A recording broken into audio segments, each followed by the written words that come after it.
Are admitting to doing cloud seeding in an effort to increase the region's water supply by 5 to 15%. A 4-year pilot program was launched in November, and according to ABC7, it's the Santa Ana Watershed Project Authority, comprised of 5 districts in the Inland Empire and Orange County that are jointly involved in the project. Despite admitting that they're cloud seeding to try to make it rain more, the pathetic and embarrassing Los Angeles Times ran a headline saying, "The latest unfounded conspiracy theory. Cloud seeding is to blame for California's storms and flooding." I'm glad that their company sucks so bad that they've had to lay off lots of employees recently, because the less people writing stupid headlines like this, the better it is for humanity in California. What are they spraying in the skies? According to the reports, it's silver iodide. And since I don't want to get fact-checked by some loser at LA Times or some weirdo fake group that works with Meta and Instagram or TikTok, why don't you just Google the health effects of silver iodide yourself, because you don't even have to go to a quote-unquote conspiracy website to find out that. Google will tell you. I'm not saying it's causing all the storms or whatever that stupid headline said, but they absolutely are cloud seeding, and most people in these counties have no idea. Share this video if you think it's interesting. Follow my page for more. God bless you, and check out my Made in America merch to support what I do. I'm able to say this because I'm not controlled by the corporations or political groups. The Santa Ana Watershed Project Authority, also known as SAWPA, a joint power authority spanning portions of Riverside, San Bernardino, and Orange counties, announced January 9th that they've conducted its first cloud seeding event. The agency says that the 4-year weather modification program, which launched in November 2023, intends to evaluate the effectiveness of enhancing local water supplies through cloud seeding in the. What's going on, everybody? I got 5 stories I want to talk about today. The first is cloud seeding in Southern California. Since I briefly mentioned it in my one podcast with that clip of that lovely woman, I think I'm going to have her on the show eventually. I want to get more in depth because I did my research and they are spraying, and we'll talk about it. Second one I want to talk about was a car chase I watched on the news in Los Angeles. It was like LA helicopter chase. It happened a couple weeks ago, and I forgot to talk about it on my podcast because it was so crazy, worth mentioning. Third thing I want to talk about is I don't play much video games, but recently I downloaded one, and it's getting quote unquote so woke and so bad. It's worth mentioning. The military, obviously, they're having trouble recruiting. We're going to talk about why. And then the fifth story is pretty heavy. Obviously, Israel and Palestine have been fighting for decades now, but it's been ramping up in the last couple months. I'm going to talk about that and just maybe some unpopular things that people aren't saying or that they perhaps want to hear my opinion on. So that's the show for today. Hope you guys enjoy. Give me a thumbs up if it sounds good, and we'll start. It's the Dream Rare Podcast. Welcome to the show. The way to get the news at the desk or on the road. Let's go. God is great and success in our control. The world is crazy, but we get better from obstacles. Yeah. What's going on, everybody? So just going to check the comments. All right. Sounds good. Looks good. Appreciate y'all. Let's get into the first story because I do have 5 stories. And cloud seeding in Southern California. It's the Santa Ana Watershed Project. They're cloud seeding in 2 of the regions, and they say that they're spraying silver iodide. Here's my take on that. They should let people know. Nobody in these counties know that they're spraying. They're not really being super loud about it. And I would say over 9 out of 10 people, if not 99 out of 100 people, have no idea that they're even doing it. And a lot of people will say, well, they're doing that in Idaho. They're doing that in Saudi Arabia. They're doing that in China. I saw people saying they've been doing that in my state for a while, conservative states as well. The thing is, I just did a Google search of the health effects of silver iodide. If Facebook or YouTube or anybody has a problem with this, talk to Google, because these are the first 3 things that come up when you search health effects of silver iodide. I'm just going to bring it up on my screen. First thing that comes up, it says when silver iodide enters the environment, it can attach to particles in the air such as dust or smoke. Once these contaminated particles are inhaled, they can deposit in the lungs and cause irritation. Ingestion of silver iodide can lead to nausea, vomiting, something else. What are the negative effects of cloud seeding? This was the second search on Google. It says respiratory problems, skin irritation, and gastrointestinal problems. And then it talks about how they could increase floods, although apparently that's a conspiracy theory, according to New York Times, even though they're saying that they're trying to increase the rainfall. But if you say that they're increasing the rainfall, they get mad at you. The NIH did a study in 2016, potential risk of acute toxicity, including AGL and cloud seeding, silver iodide. Center for Disease Controls has stuff on it. It says exposure to silver. Well, that's silver nitrite, silver oxide. So I don't want to falsely say that, but Google, if you just search health effects of silver iodide, it says that there are some. And for me, I didn't even know they were spraying until that lady made that video. So if you are in Southern California, in Orange County, or in, I think it was the Inland Empire, some of the parts of that, it's worth talking to people in your community about it, perhaps talking to the county board at a meeting. I think that's a goal of mine, because I'm just shocked that they don't let people know that they're doing this. And of course, the LA Times will say it's a conspiracy theory, but if it rains, rain causes damage. Okay. This is not a conspiracy theory, especially when you live in places that it doesn't rain that much. Things are not built for the rain. It's like in Texas when it got really cold. It's not Minnesota. So Texas isn't necessarily built for that long of a winter storm. And there were huge problems with real life consequences for people. Southern California, it's like that with rain. So if they are increasing, like they're saying, the rainfall 10%, 15%, 20%, that's going to have a real life impact, flood, mold, causing issues in communities, potentially even greater. And I could talk about this for a long time, but I think they should let people know about it. They're not. I mean, I didn't hear about it until somebody had I was going to say balls, but it was a woman. They had the bravery to stand in front of the, county board. I think it was San Diego County that they went to talk about it, but still raising awareness to all of California. They should let people know that they're doing it. And there's the also topic of like, is nature to be messed with in that capacity? Because, at the end of the day, there is God, there is real natural disasters. And is there an impact? Like, everybody loves to play God and be like, what if we decrease that storm or increase that storm? And it's like, what if that makes things worse in the future? What if you're not supposed to do that? What if you trying to make this little change ends up screwing everything up? And I would say this too, it's a pretty clear point with California. There's ways to get more of the water. Like, they don't do good water retention. They don't have a good basin infrastructure, and the state is just stupid. Like with the wildfires, they'll be like, oh my gosh, it's the climate change that's causing all the wildfires. And it's like, could it be partially that? Sure. But also, you're not logging, you're not doing good forest management, you're allowing tens of millions of dead trees to be sitting there, which has never happened in the state's history in the last 100 years. And now you're doing that, and that has an impact.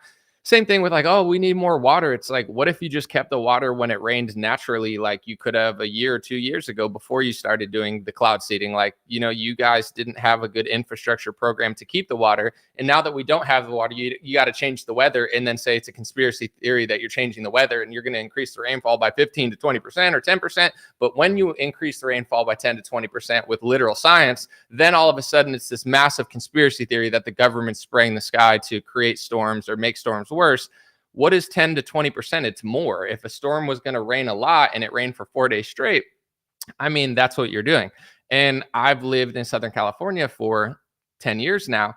I've never seen it rain as much as it did this year. It's not that it never rains or there's never a storm, but it rained for 4 days straight. It was like, dun, dun, dun. And I believe it rained in November. I wasn't there because I went out for Thanksgiving, but I believe that's when they started the program. They said they were going to start it in November, December, I can't remember. And it was like this massive storm that we've never had. And it was on the news and stuff.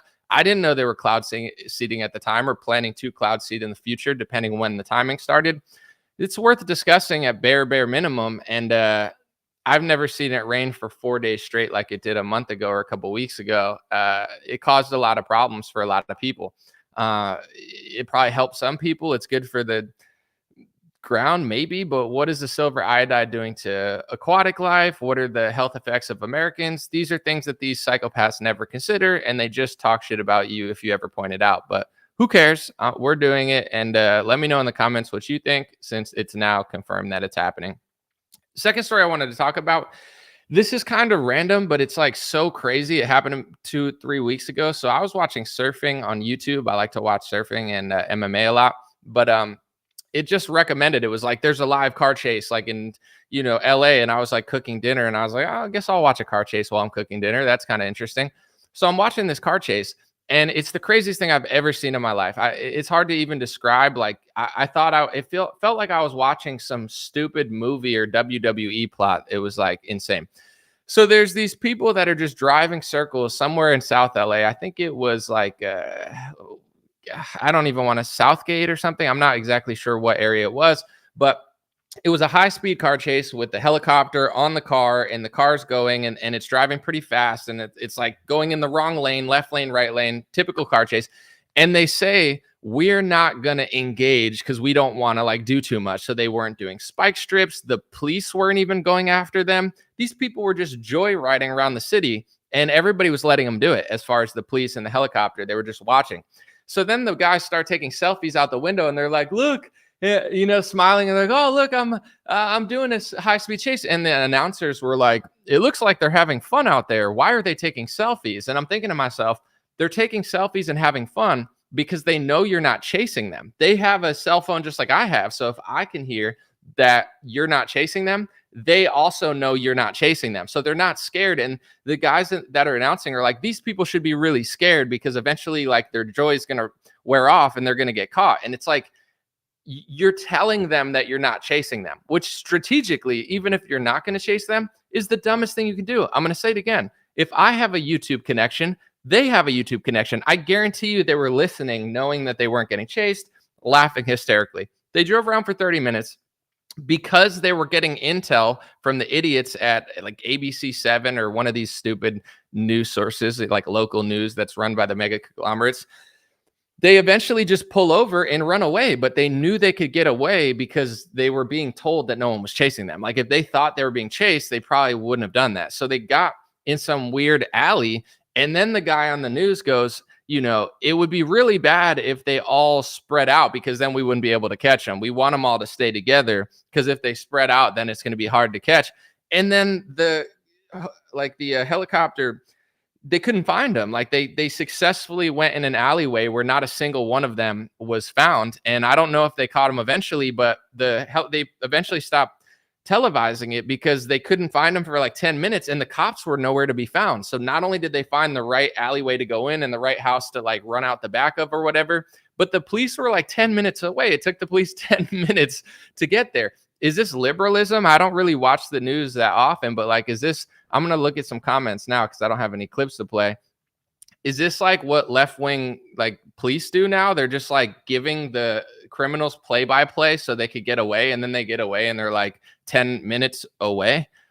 I was just like, how is this real life? Like, this is unbelievably parody level stupidity that I'm watching. Like, do news guys not know that the car chase is listening? It would be like a coach in a football game just telling the other team everything that they're doing. We're going to blitz on fourth down. We're going to do this. We're going to run on third down. Like they're just telling these criminals on air exactly what the police are doing. And they use the information that the news was saying on a YouTube video with like 50,000, 100,000 live viewers. They use the information to basically pull over and run away, knowing that they weren't being chased. There were no spike strips. And the police, they were saying on the news, like, the police are not even close. The police are nowhere near them. Like, okay, why are you telling everyone? Like, can't you keep that to yourself until you catch them? What's going on in this world? It's, I don't really tap into mainstream culture that much because everything kind of sucks. And I'm not a negative person. So I don't like to watch TV and complain about it or watch a movie and play a video game and complain about it. I just like to live in my own reality. And I'll admit it. I live in a bubble because I want to live in a bubble because everyone's so fucking stupid. Excuse my language, but I just dropped the F word. I apologize. My bad. Third story is very similar. Okay. This is before I get into like actual news. It's just a microcosm of everything that's happening. And I've been ignoring it for so long. Like, if you work at a corporation, you can't ignore it, right? If you have to put your pronoun on your bio where they're going to fire you and all this stupid feminism / like eighth wave, like, racism, whatever they're doing. I don't, like reverse, whatever. It's all crazy. And I'm not going to lie. I've been ignorant to it, although I talk about it all the time because I'm purposely not trying to be involved in it. And I've created a life where I don't have to be involved in it all the time. But then I'm like, all right, my friend was over for a couple of days. I was like, I'm going to download FIFA, which is like a soccer game. I haven't played video games in like 2-3 years. I've been just like not playing video games because I've been trying to focus. But I'm like, my boy's over. It's $20. Like, I like playing FIFA, which is the soccer game, or football if you're from Europe. Let's play. So we download it, and I can't even find it, right? There's a point that I'm telling this story. I promise it won't be boring, and I won't take that long. So I can't find it. They changed the name to FC. So it's like, it's hard to find. I'm like, why did they change the name? Whatever, FC. I download it, and all of a sudden it's like there's a woman announcer, which it's not like, oh, the woman's announcing. It's whatever. It's like everything's so forced. There's a woman announcer. There's a woman ref in every game. There's in the one like mode that you could play, they put women and men on the same soccer team. Like, and the women are high rated. Like, that woman's as good as Lionel Messi. It's like, it's not even real. Like, everything is so feminist, liberal, and like stupid, where it's like there's not a single game that you can get like woman ref, woman this, woman that, woman players. Like, are you joking? Like, you're just ruining the game. It doesn't even make sense. Like, the best woman would get destroyed by like the Lionel Messi. What are you talking about? They're the same rating. So it's just like so crazy. And then just to like use the game, like to start a game, you have to log in, you have to do, get your internet, like the controls don't save. You can't change your controls during the game. There's so much stupid crap, and I'm not complaining. It's just a video game, but it's like, this is just a microcosm of how I view everything, which is why I purposely try to live in a bubble and not deal with anybody as much as I can, because everyone's so stupid. Like, everything's getting worse. I've talked about it before, but when you used to do autocorrect on, like, I used to have one of those kick phones, like it was like a flip kick. It was the nicest phone at the time. I've got it in high school. I bought it or whatever, but it's like autocorrect used to actually just like guess your words. It was like ChatGPT. It's like, oh, it knows what I'm saying. Now autocorrect sucks. Like, it got worse over 15 years. The usability of FIFA has gotten worse. It's like they're trying so hard to put women in every part that you can't even play the game. It took us 15 minutes to just play the game because you had to be online. You couldn't change the settings. It's like, who's making this stupid game? It was easier 3 years ago, 5 years ago. And I'm not complaining over a video game like I even care. Everything's stupid in this world. Like, nobody works right. Like, all the liberals are destroying the movie industry, destroying the film industry. Music's now getting stupid, although there's some cool indie stuff online.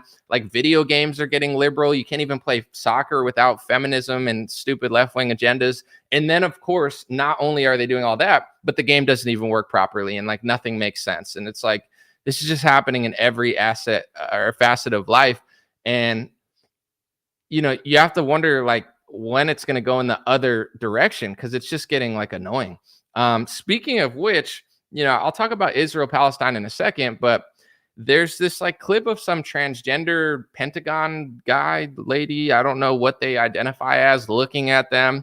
I'm guessing, since I didn't hear their pronoun, I'm thinking they're like a triple spirited, triple distilled vodka, mezcal mixed drink with a side of, I'm saying femboy, possibly. But since I don't know their pronouns, I'm just going to assume it's a he, her, him, hill, and this is not my hill to scream on. So here's the military apparently telling us, as they just give other countries just money and weapons so they could kill a bunch of kids, here's their compassion about how, as they kill people with rainbow bombs, you need to really think about your pronouns, which I'm going to think very deeply after this, because I'm already sad about the bigotry that just occurred, not knowing this person's pronouns. All too often, I hear leaders talk about providing everyone with dignity and respect like it's an aspirational goal. That's not good enough. Dignity and respect is the bare minimum. It's the floor of where we can be. We must set our sights higher and focus on intentional inclusivity, because there are still far too many people out there, not just LGBTQ individuals, that feel marginalized, shut out, or discriminated against.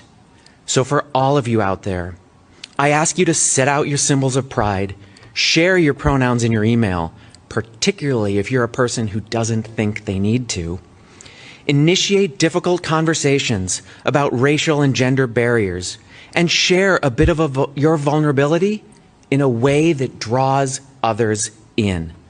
You all have the power to take intentionally inclusive actions to ensure the multiple perspectives that we know make us stronger as we devise winning warfighting strategies get heard. Our greatest ally is killing like 25 to 30,000 civilians. They didn't ask their pronoun though before they killed them. They were just like, "You're dead," and then they blamed everything on them. And then Kid Rock is like, "Why didn't you overthrow your government? I mean, how come you can't stop your government?" It's like, can you stop your government, Kid Rock? You can't. You can't even fix a border wall in America. You think that 17-year-olds in Palestine can do that? But yeah, it's really, and then you wonder why the military is having trouble to recruit. So without even writing it down off the top of my head, I'm going to go through reasons that the U.S. military is having trouble recruiting. Exhibit A, whatever we just watched, they're pandering to a group of people. I mean, I'm impressed that that person's in the military. It's not an easy thing to do, but that's not really your target demographic that's going to fill a U.S. military with tens of millions of people.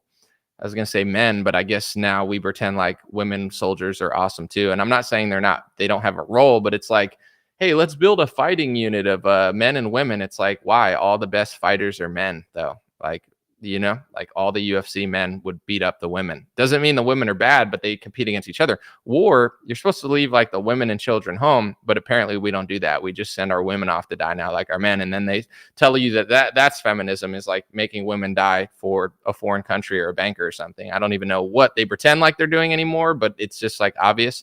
So yeah, there's one reason that the military is not being filled, because they're pandering to West Hollywood nightclubs instead of people that literally want to serve their country, that are nationalistic and love America. Secondly, you have just the demonization of entire races and entire genders, like men and white people. And I'm not crying victim, like, oh my gosh, I feel so sad. But it's like you watch these recruitment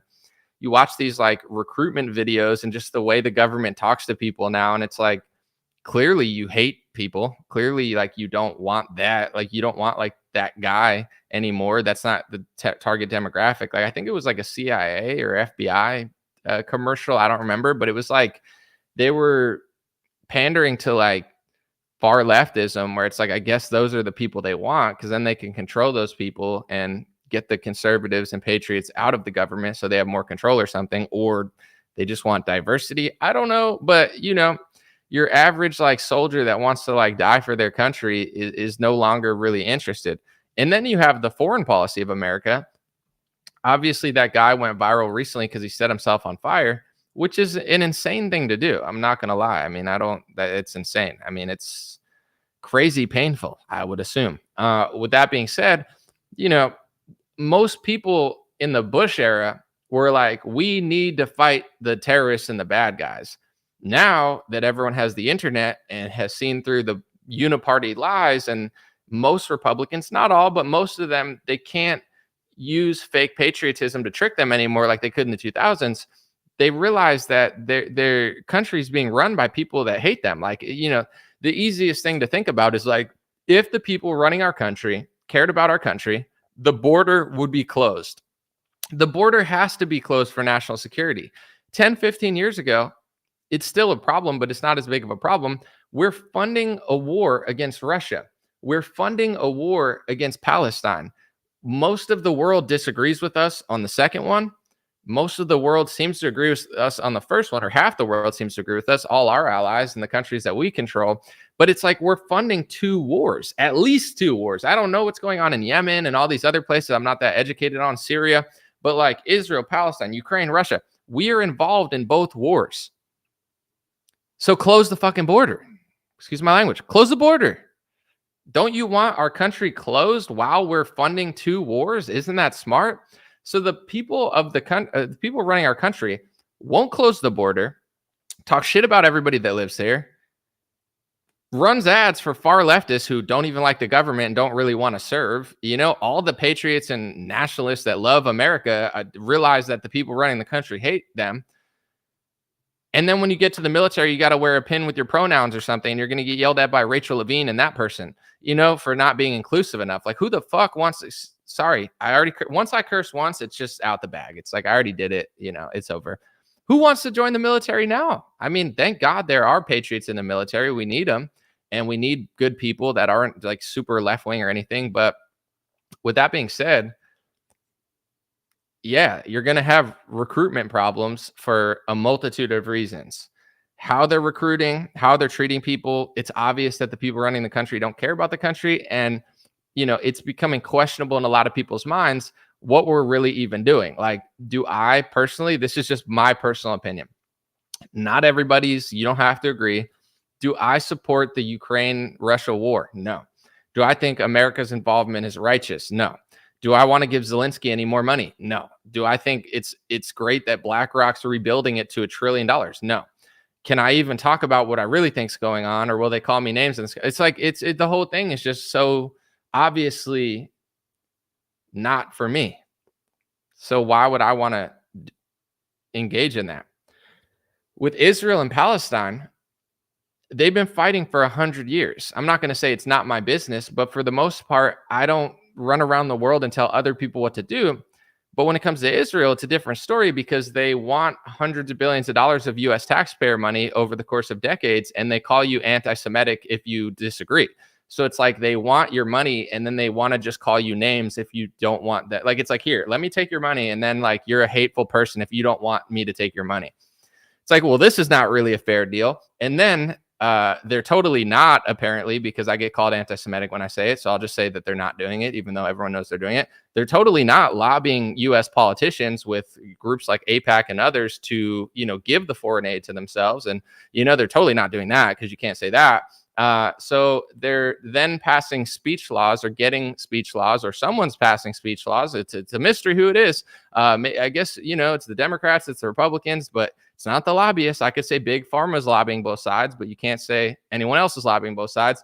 They're passing laws in America to basically like make it illegal to criticize their foreign policy. So if Israel and Palestine were just fighting, I'm not saying I would have no problem with it, because obviously I don't want people to die or get hurt, and I don't want terrorist attacks or any of that. But like, it's a different dynamic now because it's like, it's my taxpayer money. I'm getting called names for talking about it. They're infringing on the First Amendment. They're calling you names if you talk about it. Trump's in on it. DeSantis is in on it. Democrats are in on it. They're all in on it, but you can't talk about it. You can't say it's happening, but it is happening, but you can't say it. Now it's just a little bit annoying. So of course I don't support that war either. So why would I want to join the military when the two major wars in the world are wars that I don't support, that I don't think are for our best interests? And they're just like, there's like, you're not even allowed to lobby for your country. You know what I'm saying? Like, I'm American. So it's like, can we come to the table and have a real conversation about what's best for everyone? They're like, no, we don't care what's best for you. We'll just call you names if you want what's best for you and your family and your country, because that's bad. America exists. Just like Candace Owens said a couple of weeks ago, it's like, your job is to go to work to pay all these foreign countries. Like, get to work so they can do all this stuff. And, they can't take out loans, but you could take out loans for their foreign policy. And then, thank you, Italian Goddess. I appreciate you. Love that you're not scared to speak the truth. You're awesome, Anomaly. Thank you so much. God bless you. So yeah, it's like, that's a dicey situation. As far as the framing of even talking about this, it's annoying to talk about because everyone just jumps down your throat. The Israeli side, they start the conversation with like a lopsided like attack at you, and you can't even like have a conversation. So I'm not saying everyone does that, but it happens often. They're like, "Do you agree that Hamas did this?" No, I don't know. Why are you talking to me like that? I don't even know. Like, you're assuming all these things. Okay, now I don't want to talk. Then you go to the Palestine side. Obviously, they're like intense. They're like shutting down. They're burning themselves on fire. They're shutting down air, ports, and shutting down subways and stuff. Like, they're not really trying to talk that much. Like, I'm sure it's just like one of these things that I don't want to talk about all the time, because both sides are very intense, very angry, and tens of thousands of people are dying. So it's like, it's not a fun topic to talk about, but it is what it is. I think they're claiming that the death toll is up to 25 or 30,000 now. And I've listened to the smartest people on the right that are Zionists, and their logic seems to be, they're not like, if their logic was like, listen, we got to defend ourselves, this and that. It's like, I understand that. Like, it's not, war is not nice. So I do give leeway. I'm not like a pacifist where it's like, just sit there and get attacked. Like, no, you should attack back. But the thing is, like, who are you attacking? You're attacking churches by mistake, killing Justin Amos's family, killing a bunch of kids, killing women. Tens of thousands of people are dying. And then you have Alan Dershowitz on the news saying that, like, everyone is guilty because they elected Hamas, even though he's not saying that the election was in 2004 and half the population of Gaza allegedly is under 18. So how is it their fault? It's not my fault Obama got elected. It's not my fault Trump got elected. It's not my fault Biden got elected. It's not my fault they can't close the border. What if another country just said, let's just kill them all because, they're responsible for that? Which I believe is what bin Laden did. Did he not do that with the Twin Towers? He wrote that whole thing that they covered up afterwards because people started reading his reasoning for why he wanted to do it. And then it went super viral. So they had to cover it up. Look it up if you want, if you could even find it. I think Guardian still has it posted. But he used the justification of America is doing all these bad things with Israel and America's doing this and that. So I just want to attack the tower. And it's his logic was kill innocent civilians because I'm mad at the governments of these countries and the people are complicit. And I disagree with that. I mean, I think that was evil, terrible, horrible. And I condemn the killing of thousands of Americans. And we absolutely have the right to retaliate. But the question is, even with 9/11, how did we retaliate? What did it do? Is America better now? This is the part that I could relate to Israel because they're trying to say that October 7th is similar to 9/11, which I absolutely I don't disagree with. But as an American, 20 years after 9/11, our foreign policy seemed worse. Our borders seemed worse. Our country seemed worse. Our culture seemed worse. Our economy seemed worse. Nothing is really better in this country. So it's we went to go fight the bad guys and we blamed Saddam Hussein and Gaddafi, who really had little to do with bin Laden, and nothing's better. So it's maybe the problems that they said were there are there seems to be more problems here. So that didn't fix all the problems that they said it was. We realize now that it didn't work. So that's the same thing with Israel, where it's I'm not downplaying the attacks at October 7th. I'm not downplaying what Hamas did. I'm not downplaying the hostages. I'm not downplaying any of that. But if you then go and respond by killing tens of thousands of civilians, the whole world's going to hate you. You know what I'm saying? The whole world is then going to not like that. It's America. Okay, we got attacked. What do we do? Just go, kill tens of thousands of civilians, go overthrow leaders, create power vacuums that lead to human slavery when it comes to Libya with Gaddafi. That wasn't the right answer in my view, but it's easy in hindsight to say that. So it's it's a dicey situation to talk about. Both sides want to, yell at you and scream at you and say that you support something you don't. But we have data in America that a response, just because someone did something, that doesn't mean that your response is righteous and moral. On the same topic, I will say it's difficult in Israel and Palestine because Israel will say all these Palestinians are Hamas, which I don't think is true. I don't think they really have an option. And it's a difficult country for a multitude of reasons.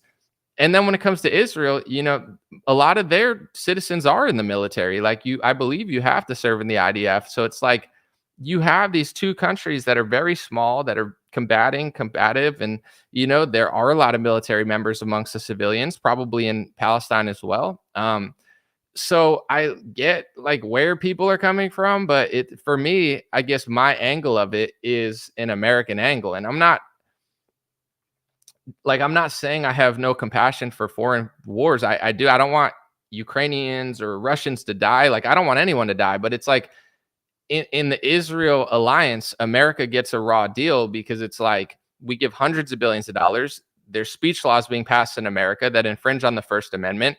There's laws being passed for one race and one religion that says that you can't say certain things, including things that are in the Bible. So they're basically, passing anti-Bible laws in America, and Republican Christians are all in on it because who's a bigger sellout in this country than a Christian Zionist? I'm just being honest. I'm not trying to be hateful or rude, but it's they're the ultimate sellouts. It's is Israel passing speech laws that say that you can't criticize America? We give them hundreds of billions of dollars. Are there speech laws in Israel that say, hey, you're not allowed to criticize America more than other countries? No, because they're just walking all over our politicians. And I'm not blaming them. It's our country's fault. Our politicians are stupid. They're all sold out. And apparently the people of this country are stupid too, because they can't figure it out. They keep drooling like they're at an Oakland Raiders game or something. It's pathetic. But, at the end of the day, it's it's a dicey situation. And I just feel we're getting a raw end of the deal because I can't even before the October 7th even broke out, it's 15 to 20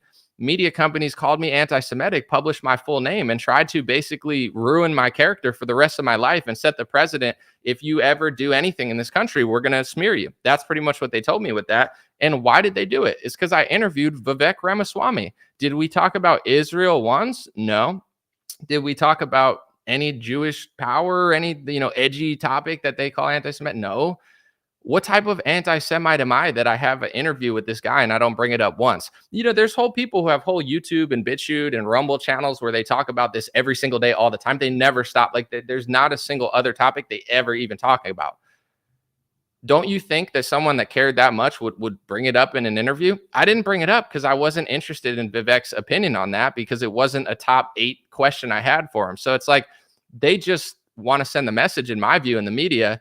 If you ever get a big opportunity, we're going to call you anti-Semitic for the rest of your life now because we read a few of your tweets and you say that Zionists control the Republican Party. It's like, okay, am I wrong? Is there not donors? Can I say big pharma controls politicians too? Because they do, No, there's no big donors that pay hundreds of millions of dollars to left-wing schools and right-wing politicians to get certain laws passed for foreign policy. That doesn't, of course it exists. Of course I'm not wrong. Of course I'm not lying, but it's not, they're just, the media is mad that I told the truth about that. So now they're going to try to smear my character for the rest of my life. The problem is, it's not going to work. But God bless you.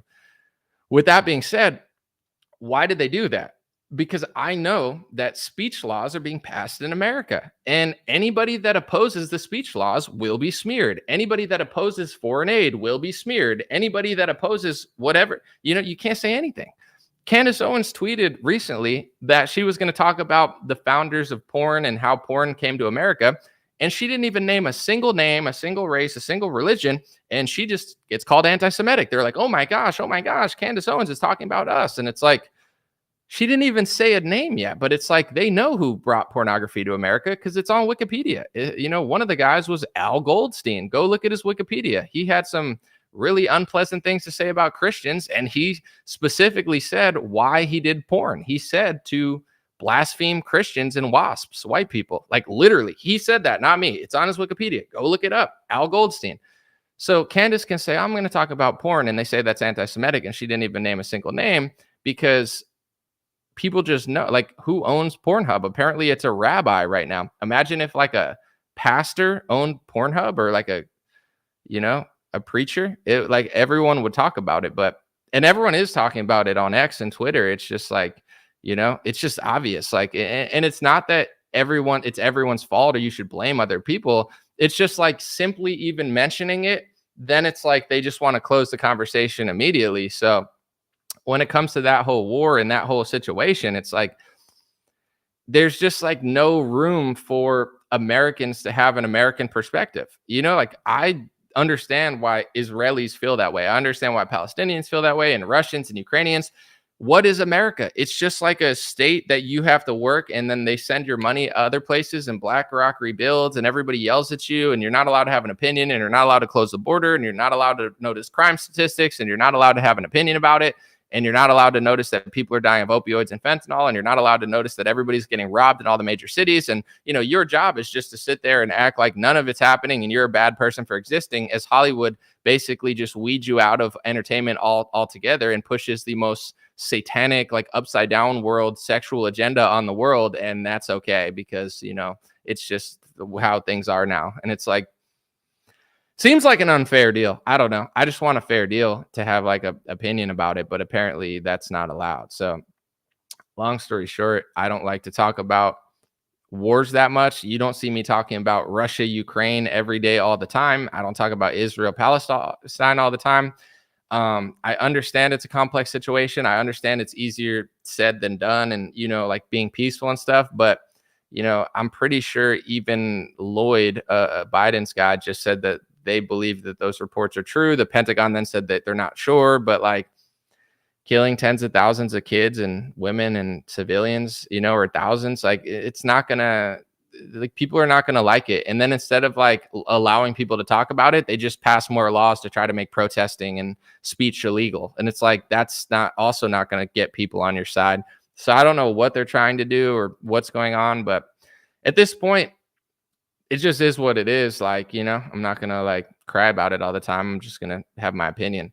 With that being said, with the election, I see the election completely differently than others. In some ways, um, I do think that the media and the elites and the politicians and the whoever, corporation owners, they don't like Trump, right? Trump was too honest. Trump was too real.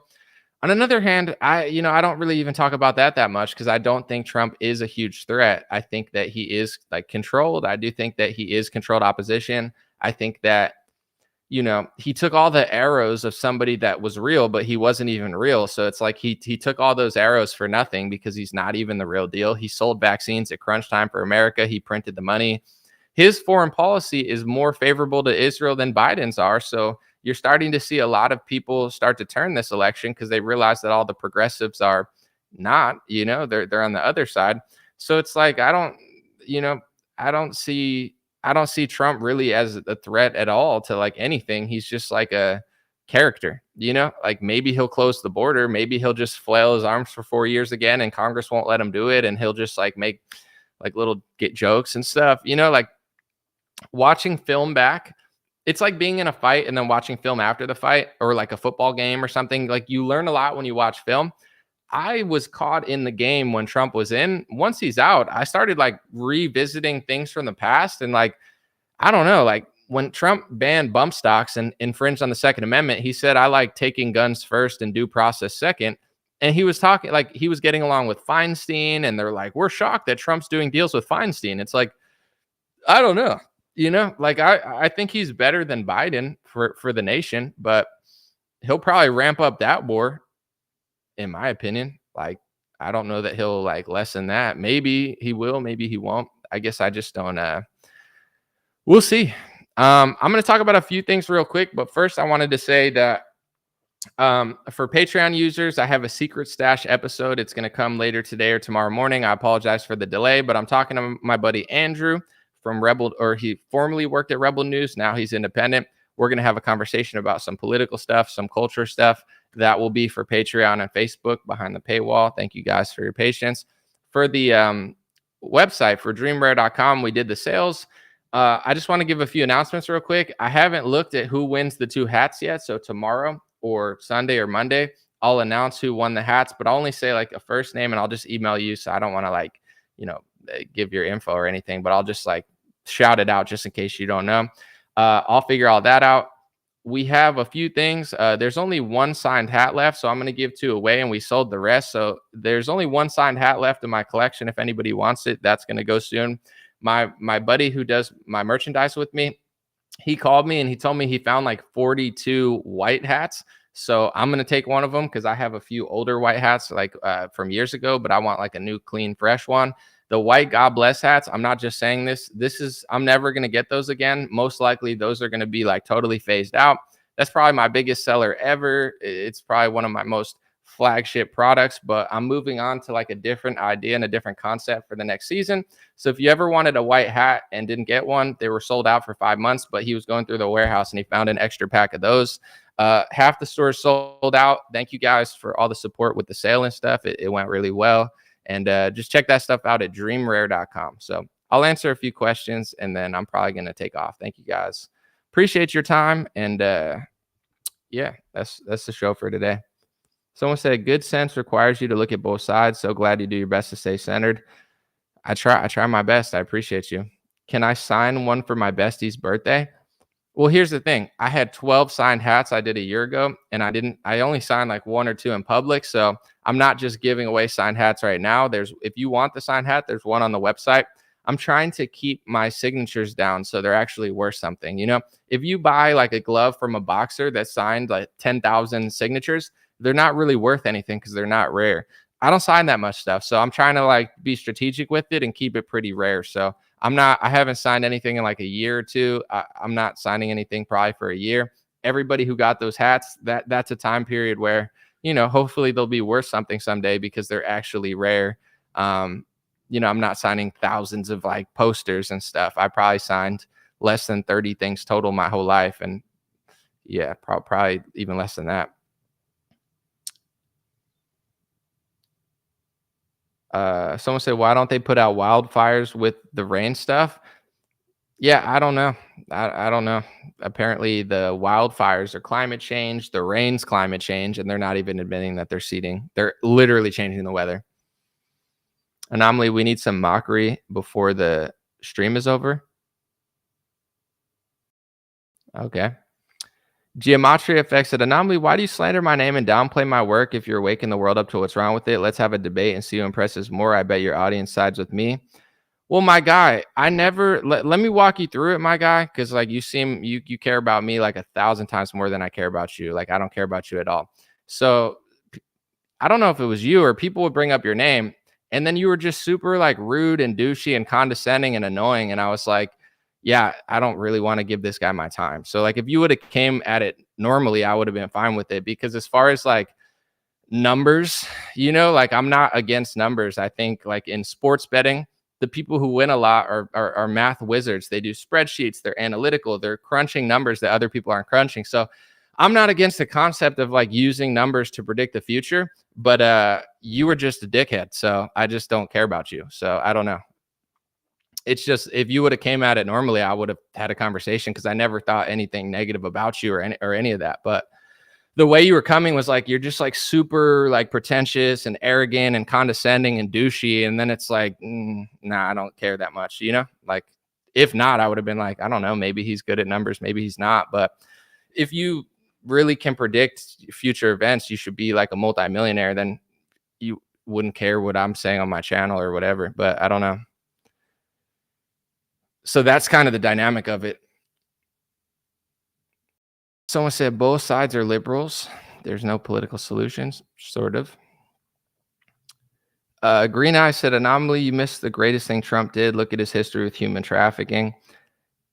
I mean, I don't really think he did as much as people think he did, but if you want to believe he did, like Trump made a movement of millions of people who really care about human trafficking, but like they have to like hallucinate and make things he did bigger than they are, because it's not really that big. He had Jeffrey Epstein and Ghislaine Maxwell on his, like Jeffrey Epstein just disappeared / died or whatever people think happened under Trump's watch, and like no one even talked about it. So it's like, I don't really think that much got done.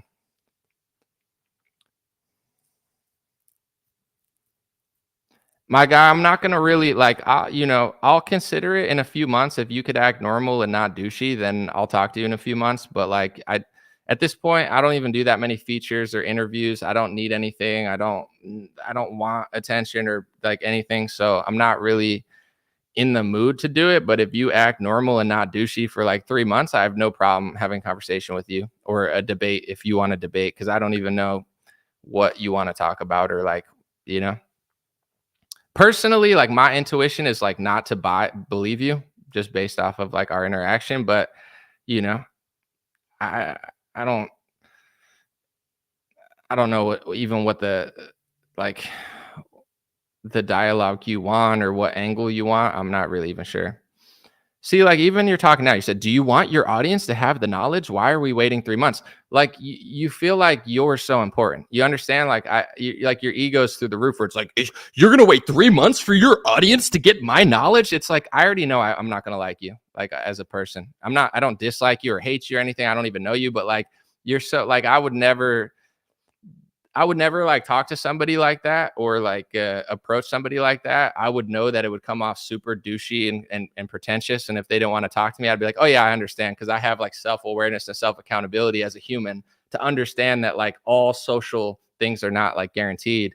But like your whole, like your whole, like that energy, it was even worse the first time you hit me up. It's just like, it's so douchey and so weird and so like self-righteous.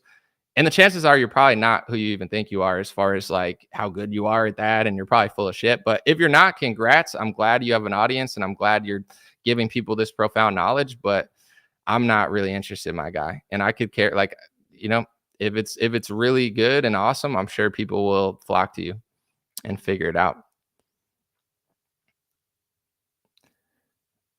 Saul said, I have a little knowledge myself. Cool.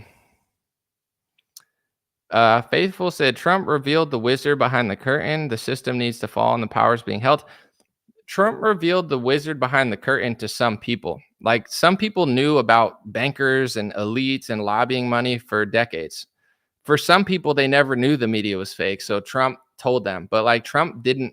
This is where I think that Trump is like good and bad. It's like there were a lot of people that knew nothing, and now they're like allegiant to Trump like he's God because they told him what they didn't know. Some of us knew for like 20 years what was going on. So we didn't need Trump to tell us what was going on. We wanted him to fix it. We believed that he was going to fix it. So that's the difference. Is like, oh, Trump didn't fix it. He just told us what was happening. It's like, I already knew that that was happening. I just thought he would be the guy to fix it, and he wasn't. So it's like just talking about a problem and then being the problem and selling vaccines is not like a heroic act. That's like the definition of controlled opposition. It's like you're like taking all the energy of the Ron Pauls of the world and people who talked about the Federal Reserve and this stuff, and you're just like sucking in all the popularity, but then you're not doing anything with it. And you're the president of the United States. You have a pen that does an executive order. You're not like a powerless content creator or opinion podcaster. Like you got the power of the pen and the purse.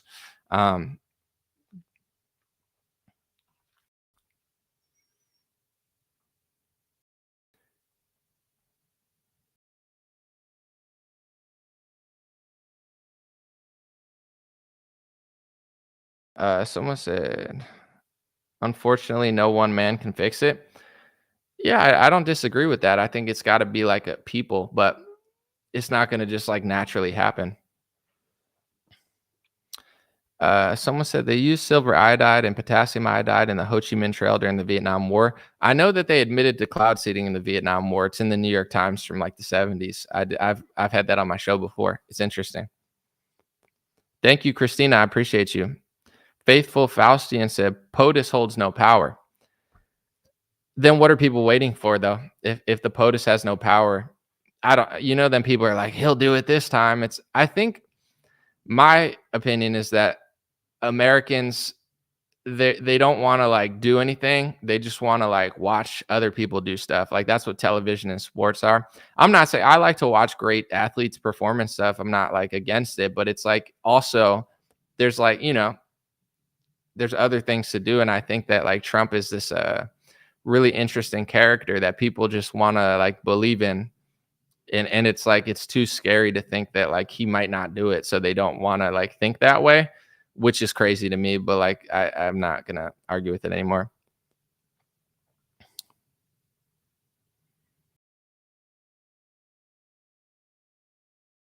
Some guy on Twitter, like it was the same kind of energy that like this guy on Twitter, like I don't care when people hit me up, but he hit me up and he's like, oh, you're not going to do this. And like, I go to his page and he has like 100 followers and he's like the number one truther in the world. I'm the realest one out of everyone. And it's like, okay, does Michael Jordan's profile picture, does he have, I'm the best basketball player ever? You all say, no, he doesn't have to say that because everyone just knows he's that good, So like when people approach me, it's like if they come reasonable or like normal, but if they're like, I'm so much better than you, you suck, I'm the best, let's talk, you suck, I'm the best, you suck, you shit, I'm the number one, you're the worst, let's talk. And it's like, no, like if you don't have the social skills or self-awareness to understand how douchey that is, then like you're probably not, you don't even have the self-awareness to realize that you're probably not as good at what you think you're good at than you are. Because I know great people at stuff and they don't act or talk like that. So, it's like a full circle. It's like not only is that really douchey and not a way to get what you want, but it also probably means that you're not actually good at what you think you're good at. And you've only fooled a small group of people into thinking you're actually good at that. But the reason it's not bigger than it would be is because like most people realize that it's not. Someone said, anomaly, it's leap year today. Happy March 1st. Thank you so much. Appreciate you guys.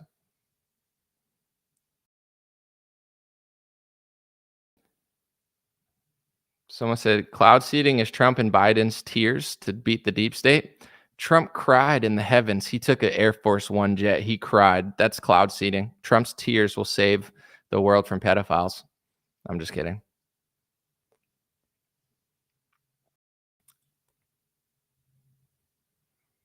With the Gematria stuff, though, here's what I'll say. Like with sporting events where people will be like, all sporting events are fake. It's like, okay, I don't think that sports are all fair. I'm not stupid. It's not like it's 100% fair. Anytime there's billions of dollars going around, trillions of dollars in some cases, there's going to be somebody that's going to try to cook the books to make more money. With that being said, if any, and I'm not just talking about you, my guy, if anybody is that good at predicting sports events before they happen, there's crazy odds for that. If you could predict the Super Bowl winner before the season starts, your odds are at least 1 to 5, 1 to 10, 1 to 20, 1 to 30. I mean, you could bet $1 million and make 10 million, 20 million. If you could do if you know 4 different sporting events and you parlay them, a 4-part parlay, you could bet $100,000 and make 20 million. You know what I'm saying? So it's like, I'll believe Gematria can predict sports when you bet your life savings on an event and you parlay it with 4 other events. So the margin of error is slimmer. Parlay 6 events. You could predict sports, parlay 6 events, make 100. You should be the richest person in the country. You could be richer than Bill Gates. You could bankrupt all of the sports betting sites. You could bankrupt them all. Go do that. And then I'll believe you. If you can't do that, then it's like, I can guess a game right too. I could guess a sporting event right. But I can't do 10 or else I'd be rich.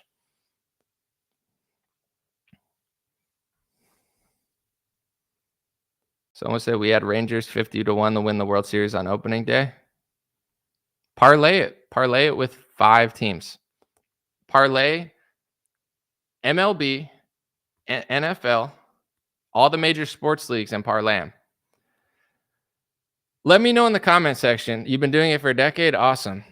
Who's going to win the NFL next year? Who's going to win the MLB? I want to see now. I'll remember. I'll write it down for you, my guy. Who's going to win the MLB next year? Who's going to win the NFL? I'm going to write it down, and if you're right, I will say you're the greatest.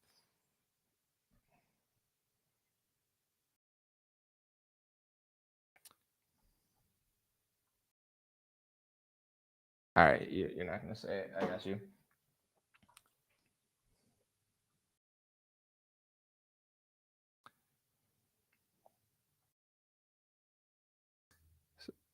Someone said that's why I have way more people on Patreon. I'm glad you have a huge audience on Patreon. I could care less. QAnon has 20 million followers who think that the Capitol Police were secretly there to arrest the pedophiles on January 6th, and then they got set up. So it's like, that's cool. There's a lot of people that believe a lot of things. Why is he so desperate to get on your platform? I'm not sure, because I don't even have that big of a platform. You understand? And it's not like I came out, I don't even talk about Gematria that much, because I do believe in analytics, like Moneyball, like analytics, math. It's real. I'm not against math and numbers, but it's like some of these Gematria people, and I'm not even saying this guy because I don't even know him, they think they're better than they are. It's like the person with the 50 IQ that's like, you don't understand Q because I read the message board. It's like, not everyone's a psychic or a prophet. It's like, for every good person that's good at math, there's like 100 idiots online talking like they're amazing. So with that being said, I never thought negatively of this guy or Gematria or any of that, because I don't, I'm realistic about it. But he just came at me like super douchey. And then I was just like, no, because you're being annoying and weird and condescending and douchey and self-righteous and smug. And then it's like been like a year thing where like he can't get over it for whatever reason. Dude, I don't even have like the biggest platform. It's not like I'm a Joe Rogan podcast or I'm going to like change your life or anything. There's 500 people watching this. I mean, my videos do well on other social media. I have a large audience, but it's like, I don't understand the dynamic, because it's not like I came out and just started talking shit about him or Gematria. It's never really been a thing that I cared about. And if someone brought it up, I'd be like, maybe. I don't fully buy it, to be honest, but there are number of geniuses that do exist out there that do well in sports betting and analytics. So it's like this was a whole self-created problem for him that he just can't get over.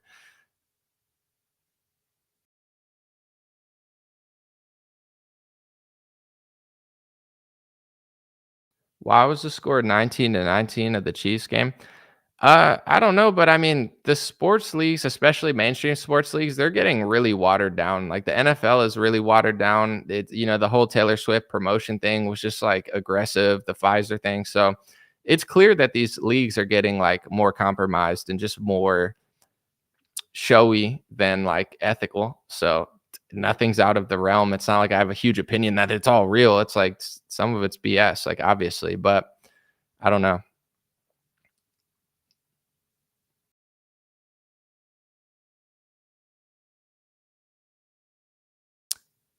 Someone said, congrats on getting heads right, dude. That's a 50% chance. Half the country got heads right on the coin. See, I don't like maybe 3 years ago I would have cared more and like looked into it. Nowadays I just don't like care about that much, but like if I really wanted to know how good you were, I don't care enough about it to even look into it. Like I want to see before a game or before a league, I want to see all your predictions because I'm not saying you're doing this because I don't even know you. But with QAnon, it would be like he would say 1,000 things over the course of 4 months in question form and like big drop coming now. And then like when it happened, people would be like, see it happen. And then when it didn't happen, they'd be like, oh, it's going to happen. You know, so it's like I've already seen how people can be tricked by like broad things. But if you could say, here's what's going to happen. This, and you go 10 for 10. You guess, or 20 for 20. Say you go 20 for 20. I'm going to parlay 20 things together, make $100 million. It's like, show me a 20-part parlay that you win and show me that you win more than 95% of the time. If you're batting 70% or 60% or 50%, it's whatever to me, you know? But if you could bat 100%, but if I cared, I would look into it and try to find videos where it's like, is he actually getting every single thing right? Or is he just like getting a lot right, but getting a lot wrong? I watch people for certain like MMA bets where it's like their winning rating is like 70%. That's 80%. Sometimes they do like a safety parlay that's like 9 out of 10. It's very impressive, but they're not doing gematria. They're just adding analytics and doing the math and the science behind every variable that they could find with the fighters, and then, you know, coming to the conclusion of who's probably going to win based off all the statistics involved. I believe in that type of math as far as, you know, I just don't care enough to even like look into to see if you've done that. But if I cared, that's what I would do. And then if everything was right, like you said, which I doubt, then it was like, all right, that's the real deal.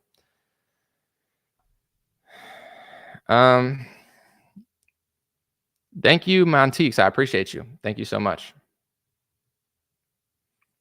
Sometimes Anomaly talks like he plays basketball, a bull on a basketball court. That was all jumbled, but I know what you're saying, kind of. Someone said it's obvious he just wants exposure now so more people could sub to his rip-off Patreon. Well, I'm not even saying that, but like there's certain people that I like that kind of like try to sell me on stuff too. Like I like Shiva. Dr. Shiva's cool.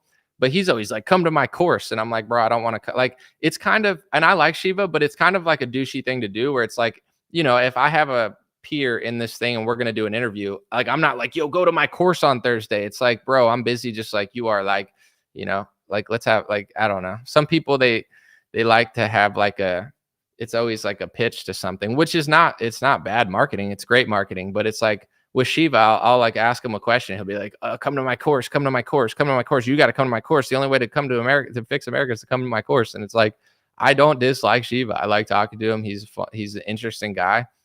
You know, he's very like, I like his confidence. I like his swag and his whole energy of just being like a wild boy. But it's like, I don't want to like come to a course to like, I don't know.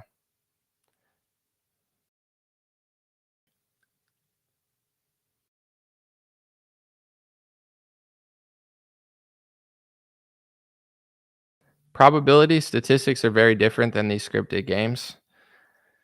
Well, here's the thing with sports betting. It's a multi-billion-dollar industry. So when you have this much money going around, you know, to think that no one's going to try to sway the scales in their direction is probably naive.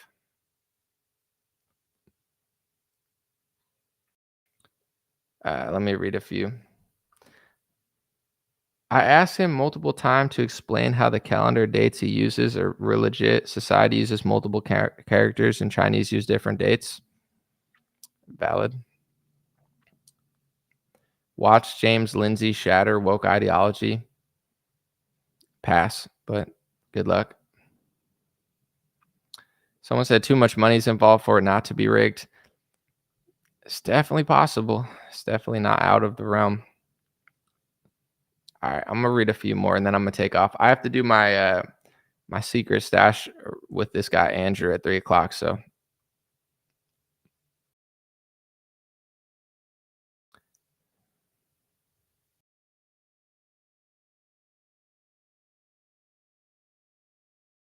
if you do sports, just stick to Messi, bro. I'm not betting on like international football, soccer games. Someone said, I think it's fine if you do your own course, so you have to rely on your own instincts.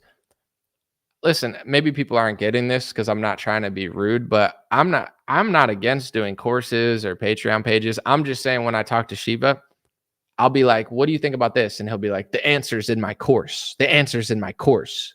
You can't, I can't talk to you normally unless you go to like everything's a sale to the course where it's like, it's smart, it works financially, but when you talk to peers, you know what I'm saying, that are doing similar stuff to you, like you don't say like you got to come to my course, like it's just like, it's not to say you can't sell it, but like if you won't talk about anything without saying it, it just comes off like, I have like dozens of peers in this field, and it's like if I have a conversation with them or a podcast, I'm not like the only knowledge is in my course. Like it's just like you could plug something without being like that. I don't know. It's just how it comes across. It's funny to me. I don't like mind it, but I'm like, dude, I told him last time I was like, dude, I'm not going to the course, my guy. Like, sorry. Yeah, it definitely doesn't come across as like super genuine, but it's marketing works when you just do it over and over and over and over and over and over and over again. Like that's what makes it work. Cause like, it's like you hear something 50 times and someone won't tell you something except there. It's smart marketing. It's not like, it's why he's probably making a fortune. So I'm not against it. I just like, for me, I'm like, I'm not going to the course right now, dude. Like stop asking me.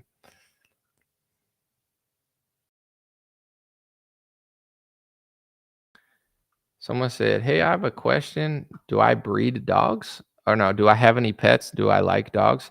I don't have any pets. I like dogs. Yeah, I don't really have like a preference in dogs, but I like dogs that are well behaved and nice ones. I don't like when people have dogs and they're crazy and they're like, "Sorry, my dog's normally not like this," and it's like it's definitely normally like that. Stop lying. So, I like cool dogs, like dogs that are cool, dogs that are nice, dogs that are like impressive. I don't like dogs that are like little pieces of shit that like bite you and yell and you bark all the time. That's annoying. So, you know,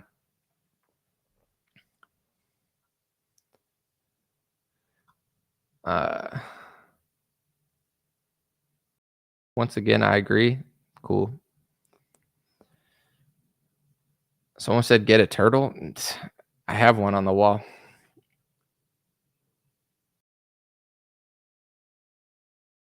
Cloud seeding, we talked about it at the beginning. So I'll be done in like 10 minutes and you could rewind. Bite you and yell. You know what I'm saying though? Like it's just like control your dog. They say a dog's like its owner. So if your dog's out of control, you're out of control. Get your life together.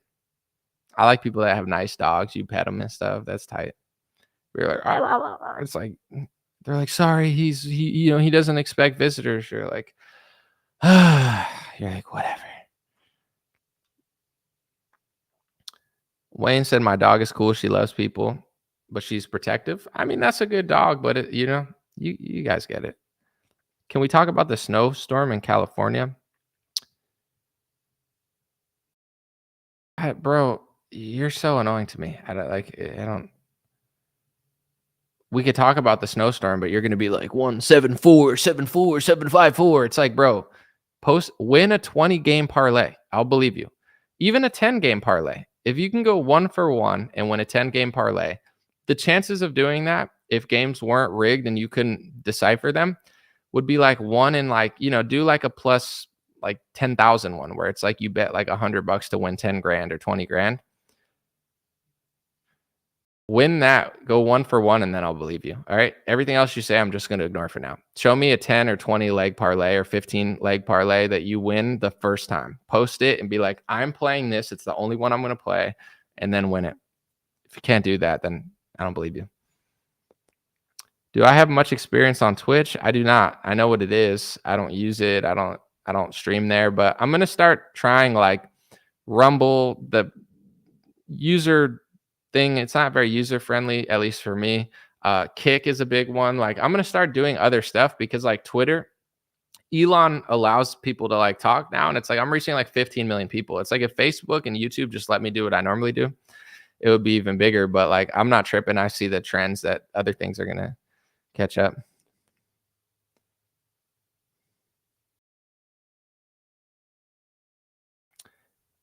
All right.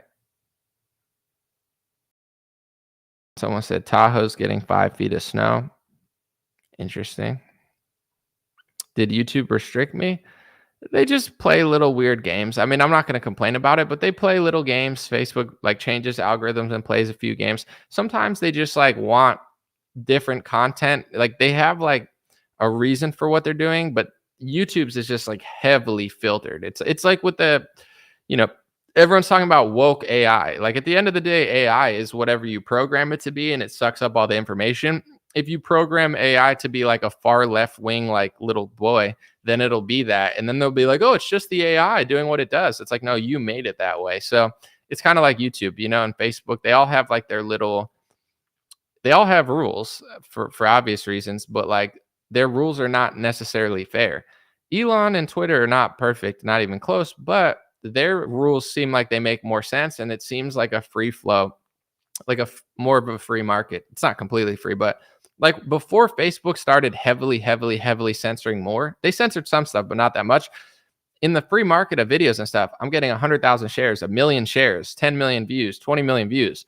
Once they realized that was happening, they had to like put a lid on it where it's like, all right, well, now we got to suspend you for a week for that. Or, now they're doing reels and stuff, but I'm sure like Instagram said no more political reels will be in your feed. It's because it's an election year, and I don't think that liberals are doing that many good reels. It's mostly conservatives, although I don't really like their reels either. But it's a way to like algorithmically rig the information coming in. So people, it's not like they'll completely bury you, but it's like if people see that 60% less, that's a multi-billion-dollar swing of people seeing like Biden stuff over Trump stuff, or seeing like trans kid stuff over like that counter narrative. So everything they do is like an algorithmic just like a flow, like it's like a multi-billion-dollar switcheroo. So the chances of people not being that way, it's the same way like they say that the kids are like 1,000 times more gay or trans, or you know what I'm saying, like they're like trans kids and gay kids are at an all-time high. It's not like because it's free, it's because it's being promoted to the kids more than it's ever been promoted. It was looked down upon before. Now you can't avoid it. They don't care about the older generation. It's like they want the young kids that are going to be adults in 40 years to be stuck this way. So it's like, these things, none of this stuff's random, but I'm not going to complain. I've done well. I'm grateful. Nothing in life is perfect. So it is what it is. It's just good to identify what they're doing to counter it or figure out a platform where you could get around it. I do different stuff on all platforms. Like, I was talking to someone like a month ago where some people do the same thing on every platform. It's like just take this and post it on Facebook, Twitter, Instagram. But then what you'll notice is like they're big on Instagram, but they're not big on Twitter, and they're not big on Facebook, and they're not big. Like there's a reason you can't, you can cross promote and use a video on all platforms, but Twitter is not Instagram. Instagram is not Facebook. Facebook is not TikTok. The reason that I have, a billion views on Facebook, tens of millions of views on YouTube, I'm reaching 16 million, 10 million people a week on Twitter, and my Instagram has probably over 100 million views and almost 500,000 followers. It's because I don't like just spam posts on everything. I think about everything I'm doing to like kind of match what the platform is. And to be honest, I say more stuff on Twitter than I say anywhere else because you can get away with more on Twitter. And even before Elon bought it, it's always been that way. Twitter's always been more of a wild, wild west where it's like you could say something edgier and like get away with it. Jay Case, thank you for the super chat, man. He said, I do shift work and somehow my off time always aligns with your streams. Appreciate the chat. More lunch money. My dog in the profile picture is Leo. He's a beach bum. My sidekick, I can surf and he just chills in the sand. Jay Case, I appreciate you, my brother. That stuff means a lot, especially nowadays. Means a lot to me. Thank you so much. Someone said, I don't know.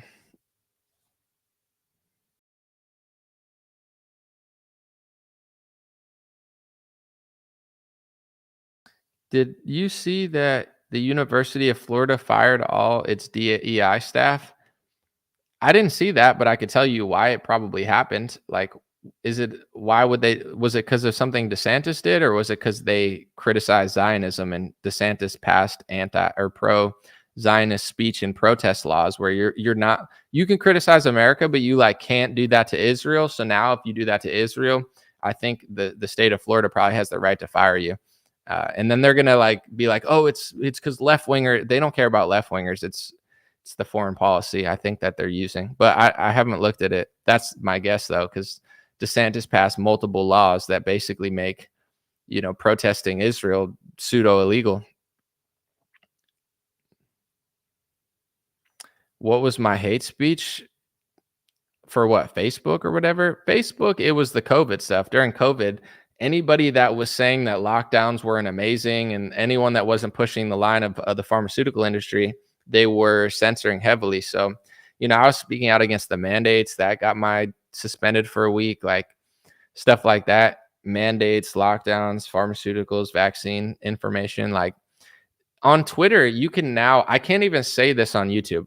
There's a thing that people think that vaccines are causing in children. I'm not joking. If you say the words in the same sentence, my video will be taken down. I had one taken down 2 weeks ago because I said this word in a sentence. On Twitter, you can now say that vaccines cause blank. You can't say that on YouTube, even if you're referencing someone else saying it. Like the algorithm will pick it up and they'll hear it and then they'll shut your video off, even if you're not saying that. But you can now say it on Twitter, and Tucker Carlson just said it and did a little report on it. So.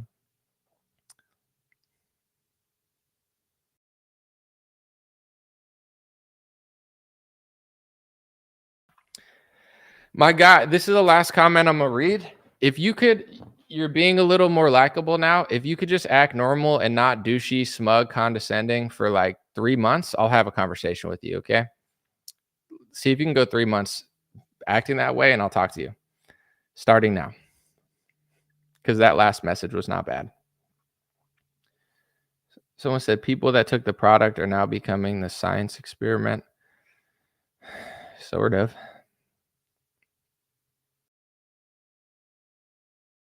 Can you say can cause?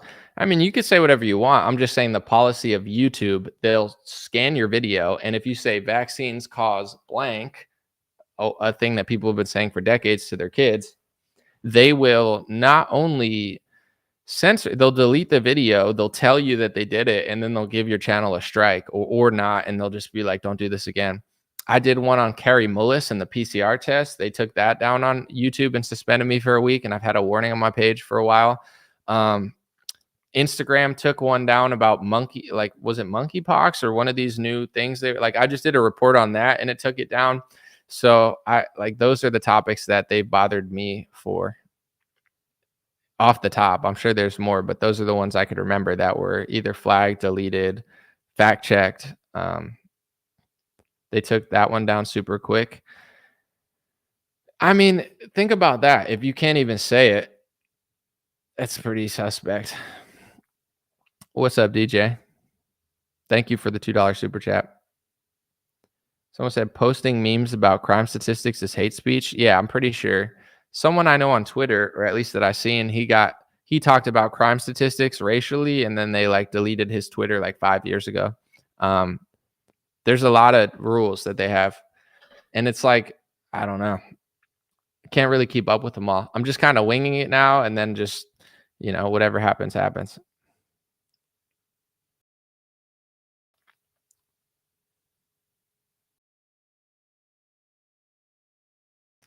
Someone said all my friends are banned. I'm sorry to hear that. All my friends are shadow banned, streaming everywhere now. Someone said everyone is afraid to talk about what really needs to be said. It does seem that way. Let's see. Kayla said it's always who you can't talk about or things you can't talk about. That's exactly who and what people should be talking about. Well, it just becomes kind of obvious when there's only certain lopsided laws. If the law, even with hate speech and hate crime, these are, in my opinion, made up things. A crime is a crime, right? In a moral society, a crime is a crime against any race, against any religion. Like they're using these words to create lopsided laws. If one race robs another race, or a race robs his own race, or he robs. I almost said rapes, but that's also a horrible crime. But it's like I'm getting caught up. It's a horrible crime no matter which way it goes. Now they're trying to say that like certain crimes are worse than others when you're doing horrible things. Like these should be like thou shalt not steal. These are great laws. It doesn't say thou shalt not steal if you're this race and you're this race. It just says thou shalt not steal. Now that they have hate speech and hate crimes, you can see how they're implementing them. It's all lopsided. With the Israel laws, it's all like you can't say this about this race, this religion, or this country, but floodgates are open for Italians and Greeks and Mexicans. It's like you could say anything about any race, but just not us, or not them. And it's like that doesn't make people like it doesn't. People are like, oh yeah, the reason I can't say that is because it's totally like none of it's true and like it's all horrible. Like no one thinks that. Everyone's like, it's probably created more people like suspicious of like why can I talk about blood libel? Like, why can't I talk about media ownership statistics? Like, why, it's only making like tens of millions of people like look into these topics that they never even thought about. So, I think that laws are good and rules are good that make sense. But when they stop making sense, then look at society now. It's like they'll get mad if you misgender somebody, but there's people like robbing. Dude, everybody that lives in LA, they're getting robbed all the time. Like I just talked to my buddy who lives in LA. He told me he got robbed, and I told him, I'm like, I'm not even trying to go out there. It's just like LA sucks now. San Francisco sucks. New York City kind of sucks now. Like every major, like Portland, Seattle, these cities are like horror nightmares. Like, we all need to just like point to them and be like, yo, fix this. This could be an amazing city in 1 year. Just like put good rules. But when you have lopsided hate crime, hate speech, it's like, bro, a crime is a crime. Whether an Asian person's getting punched in the face or like, it's all bad. You don't know. Nobody should have to live that way in America. Like, it's like now instead of diversity being like everyone's safe, it's like everyone's not safe. It doesn't matter if you're Jewish, black, white, Christian, Muslim. You're not safe in Beverly Hills anymore. You're not safe in San Francisco anymore. It's like, how is that not everyone's like number one concern that lives in these cities? Like no one specifically cares who you are. They just want your watch. They just want your car. Like they're not stopping to see if you're like Christian or Jewish or Muslim or black or Asian. They're like, oh, that's an easy car to steal. Like, let me steal it. It's like there's very little thought being put into who. And like the proof is in the statistics. So it's not like criminals that are black avoid black people. It's like that's not what the statistics say at all. Like they don't care. They don't care if it's their race. They're just like criminals are just doing crimes. So if everyone could figure that out in this country, I feel like things could be fixed quickly. But everyone's got to like play the hypocrite, the double standard. They have to have different rules for this and that. And it's like, that's a good way to just let the whole country fall apart. Someone said Twitter suspended my account for retweeting Dr. McCullough. That's crazy. Someone said they reinstated him and now he follows me. Oh, glad to hear it got reinstated. Yeah, that's not cool. Someone said in Arabs, you could say anything about them, but the irony is that they are two Semites. Yeah, I mean, definitely the word anti-Semitic, when you break down Semitic, it's like, yeah, it only applies to one group, but even though maybe it should, but that's not the rules being passed,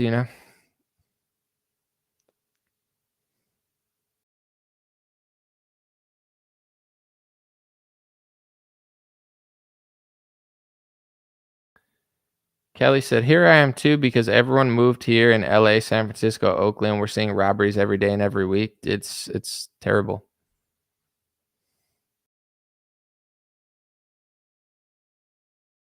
Someone said equity is the problem. There's a lot of problems. It's like a 10-layered problem.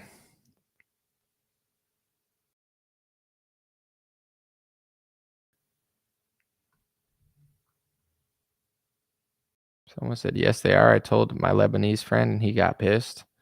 I'm not sure what part you're talking about. Probably the Semite part.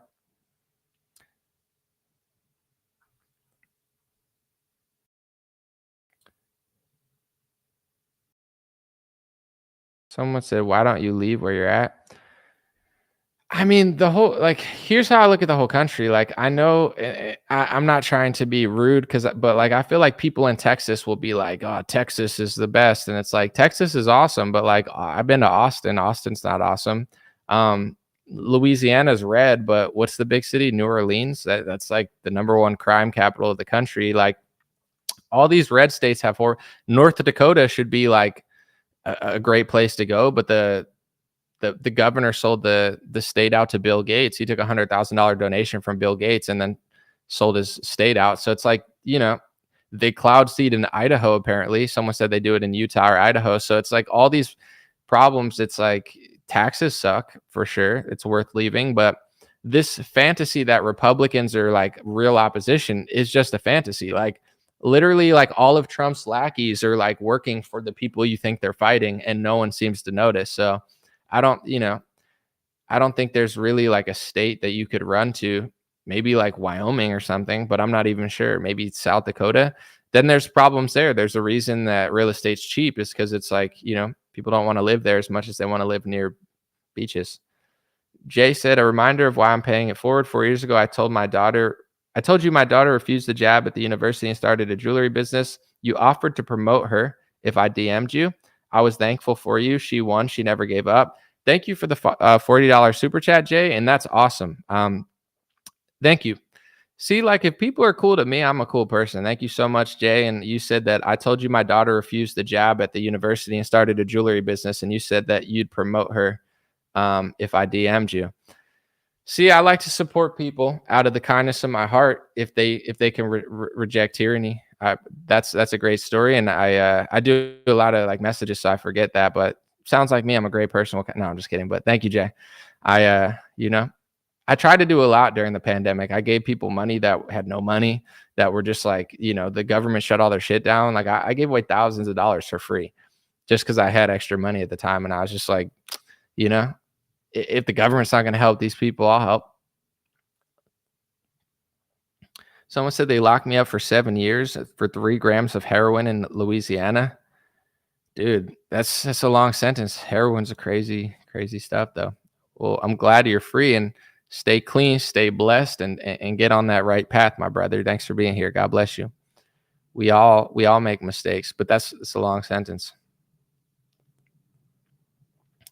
Someone said Venezuela and other countries emptied their jails and mental facilities and sent them here.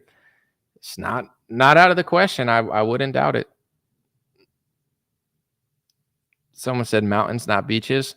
There's a lot of cool areas, but like, I think state rules matter, but like, like, it's good to have no income tax. But like, I've been to parts of Colorado that are beautiful, but like, no offense, I wouldn't want to live in Denver. I'm not making fun of Denver, but like, I'm over the gross American city. Like, I'm just over it. It's disgusting. It's dirty.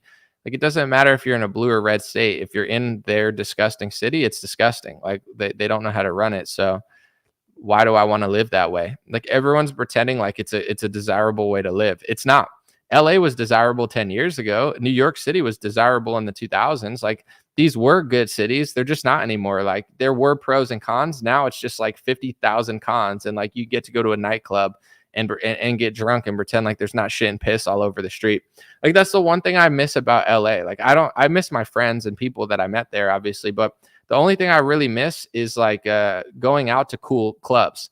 But the thing is, like, what do I do at cool clubs? I get drunk, and then I get so drunk that I forget how shitty it is out in the street. That's not like a reason to go back. Like, let me go back and get wasted at a club and forget how shitty it is. It's like, nah, I could not do that, Like, I don't want to. LA, San Francisco, Portland, Seattle, dude, I'm avoiding these places like the plague. They're disgusting. They're so degenerate and run down, and like the people need to start paying attention.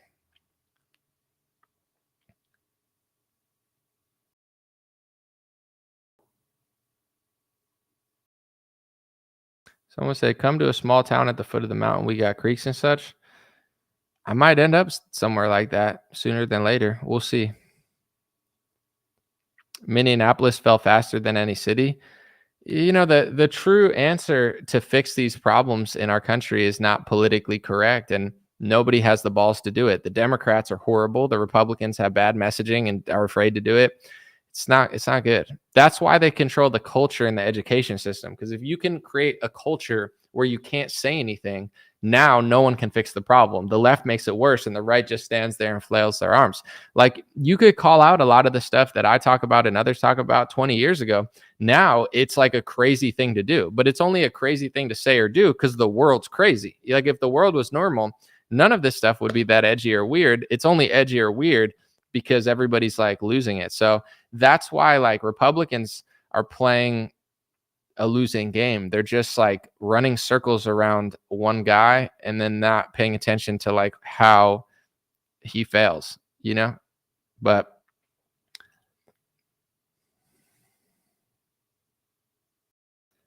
someone said, I live in Florida. Everyone who's saying they'd never return to Miami, and that's why I've never been there.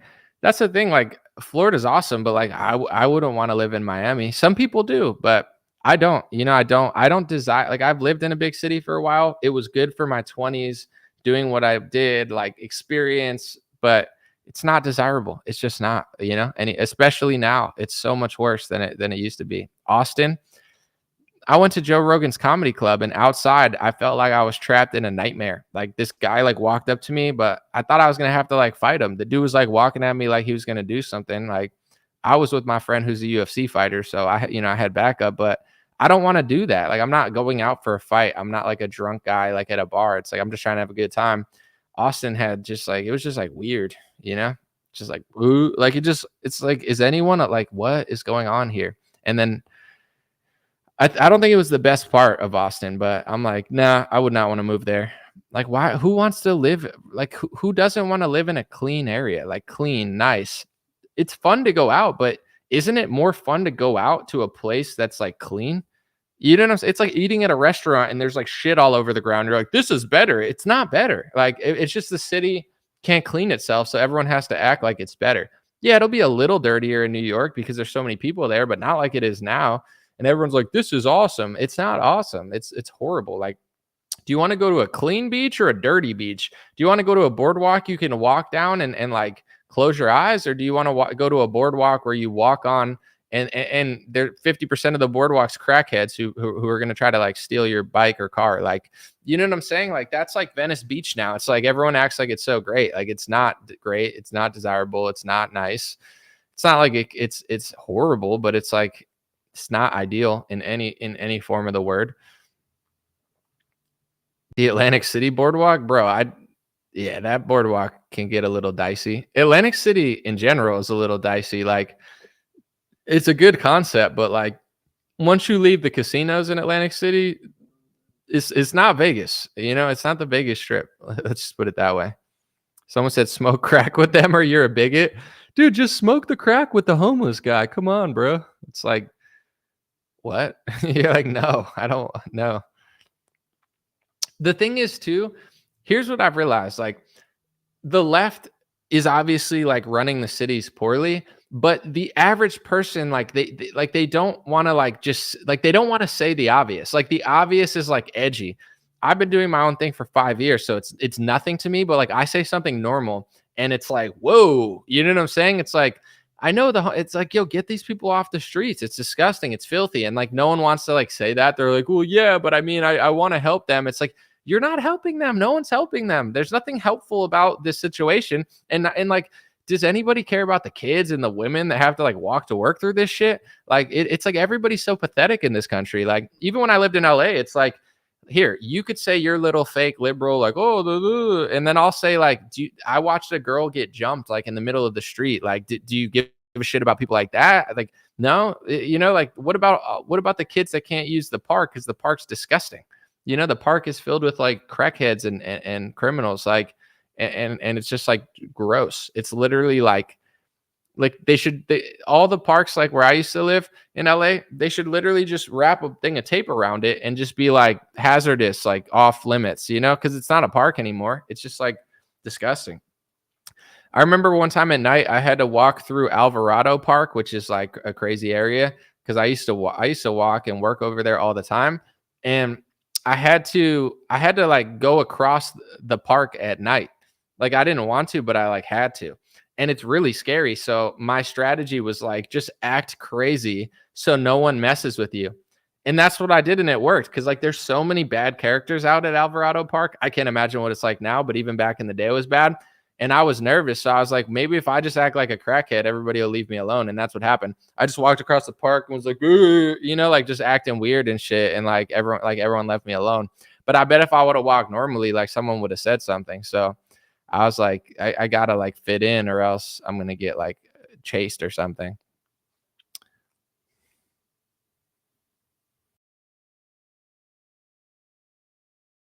Let me see. So it said graffiti is, I missed that one. Someone said smart. It was like a last second decision. I was like, that worked to perfection. Someone said anomaly out there looking like a victim. I'm just doing what I got to do to fit in, and just like it's like it's not worth it. That guy's weird.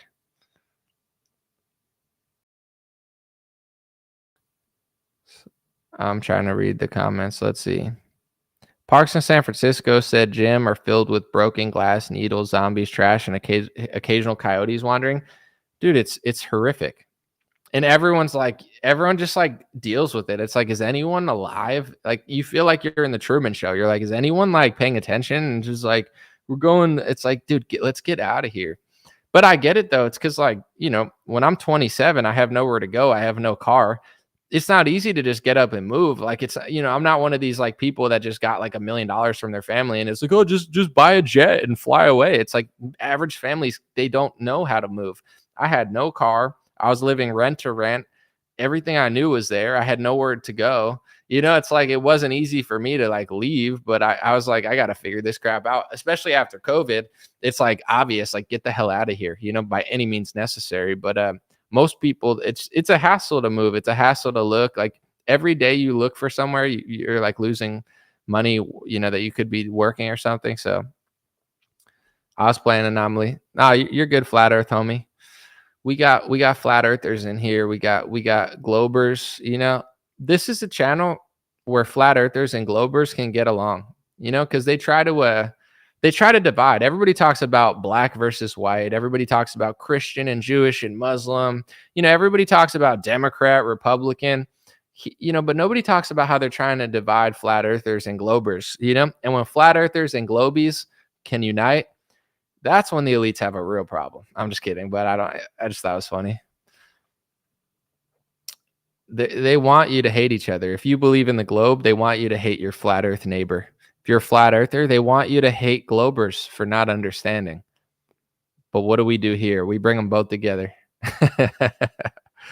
This shit's funny. Someone said, moved to Florida with my car and $400. It was extremely hard leaving, and I've been here my whole life.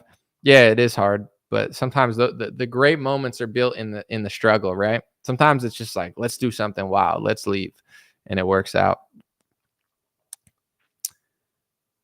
I wonder if I could do a poll. I don't know how to do a poll, but it's like, I wonder if my audience is more globe or more flat. It's debatable at this point. I don't know. I would guess it would be like 60-40 globers, but I have no idea. Maybe I'd have more flatties. Then that'll be like a new article that they can like try to smear my name. They'll be like, Anomaly has never said he's a flat earther, but he does have a lot of supporters who are flatty patties, and that's alarming that he won't condemn them. It's like, okay, that's what you got to say, and that's what you got to say. Someone said, if only we could agree like the countries agreed on the Antarctic Treaty. Exactly. That's a good one. Someone said, as long as you let me love my Jesus, I'm cool with you. Obviously allowed, Kirk. Someone said, I live in California and bust my ass every day, or else I'd be homeless or starve to death. Dude, it's dicey out here, man. It's dicey. God bless you. And I'll say this, like good people who actually work and do stuff and are good people, very appreciated, especially when I lived in LA. I loved good people because it's like, you're who keeps everything afloat. It's not the crackheads on the street. So it's like, at what point do people just like leave and then the whole city falls apart? I feel like it's closer than people realize. We're one racial narrative away from people just like storming the city again. with the George Floyd stuff, that was like the intro. It's not like robberies didn't exist, but that was the intro to like, oh, you can do this pretty easily. Since then, I feel like robberies are way up in LA County and San Francisco. And it's just like one news event spirals and everyone's going to just start robbing each other again because they're robbing everybody every day. They just need like a reason to do it, like to an even bigger extent. And it's going to be like riots part 2. I feel like that's going to happen at some point. Like, I don't know what event's going to spur it, but it's going to be like people that are already doing this are going to act like that's why they're doing it. They're like, I'm robbing you because I'm mad at the news story. It's like, how many people did you rob in the last year, though? They're like 7. It's like, all right, well, are you really doing it because of the news story or no? Someone said, I work all the time on the internet. Nobody pays me. You're a digital soldier, as they call you. They call you guys digital soldiers for QAnon. I'm just kidding. Portland used to be awesome. Yeah, Portland was amazing. Seattle was amazing. Los Angeles was pretty cool. New York City is amazing. Like this country doesn't have to be this way. I just avoid the cities now. I don't want to, but it's just like, get your shit together and then I'll come back. It sucks because like, yeah, Portland was awesome. Seattle was awesome.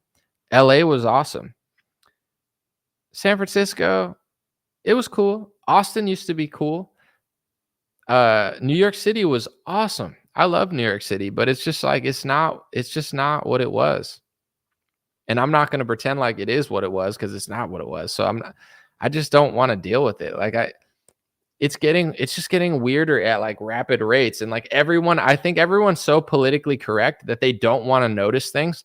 Like I notice things, they hate people that are pattern recognizers, and I recognize patterns. It doesn't mean I blame everybody for the patterns I recognize, but it's just like, I just do it. I was driving the other night and this guy, I saw him, and I don't know why, but my intuition was like, even though you have the right of way, watch that guy because something seems a little off. He's driving a little fast.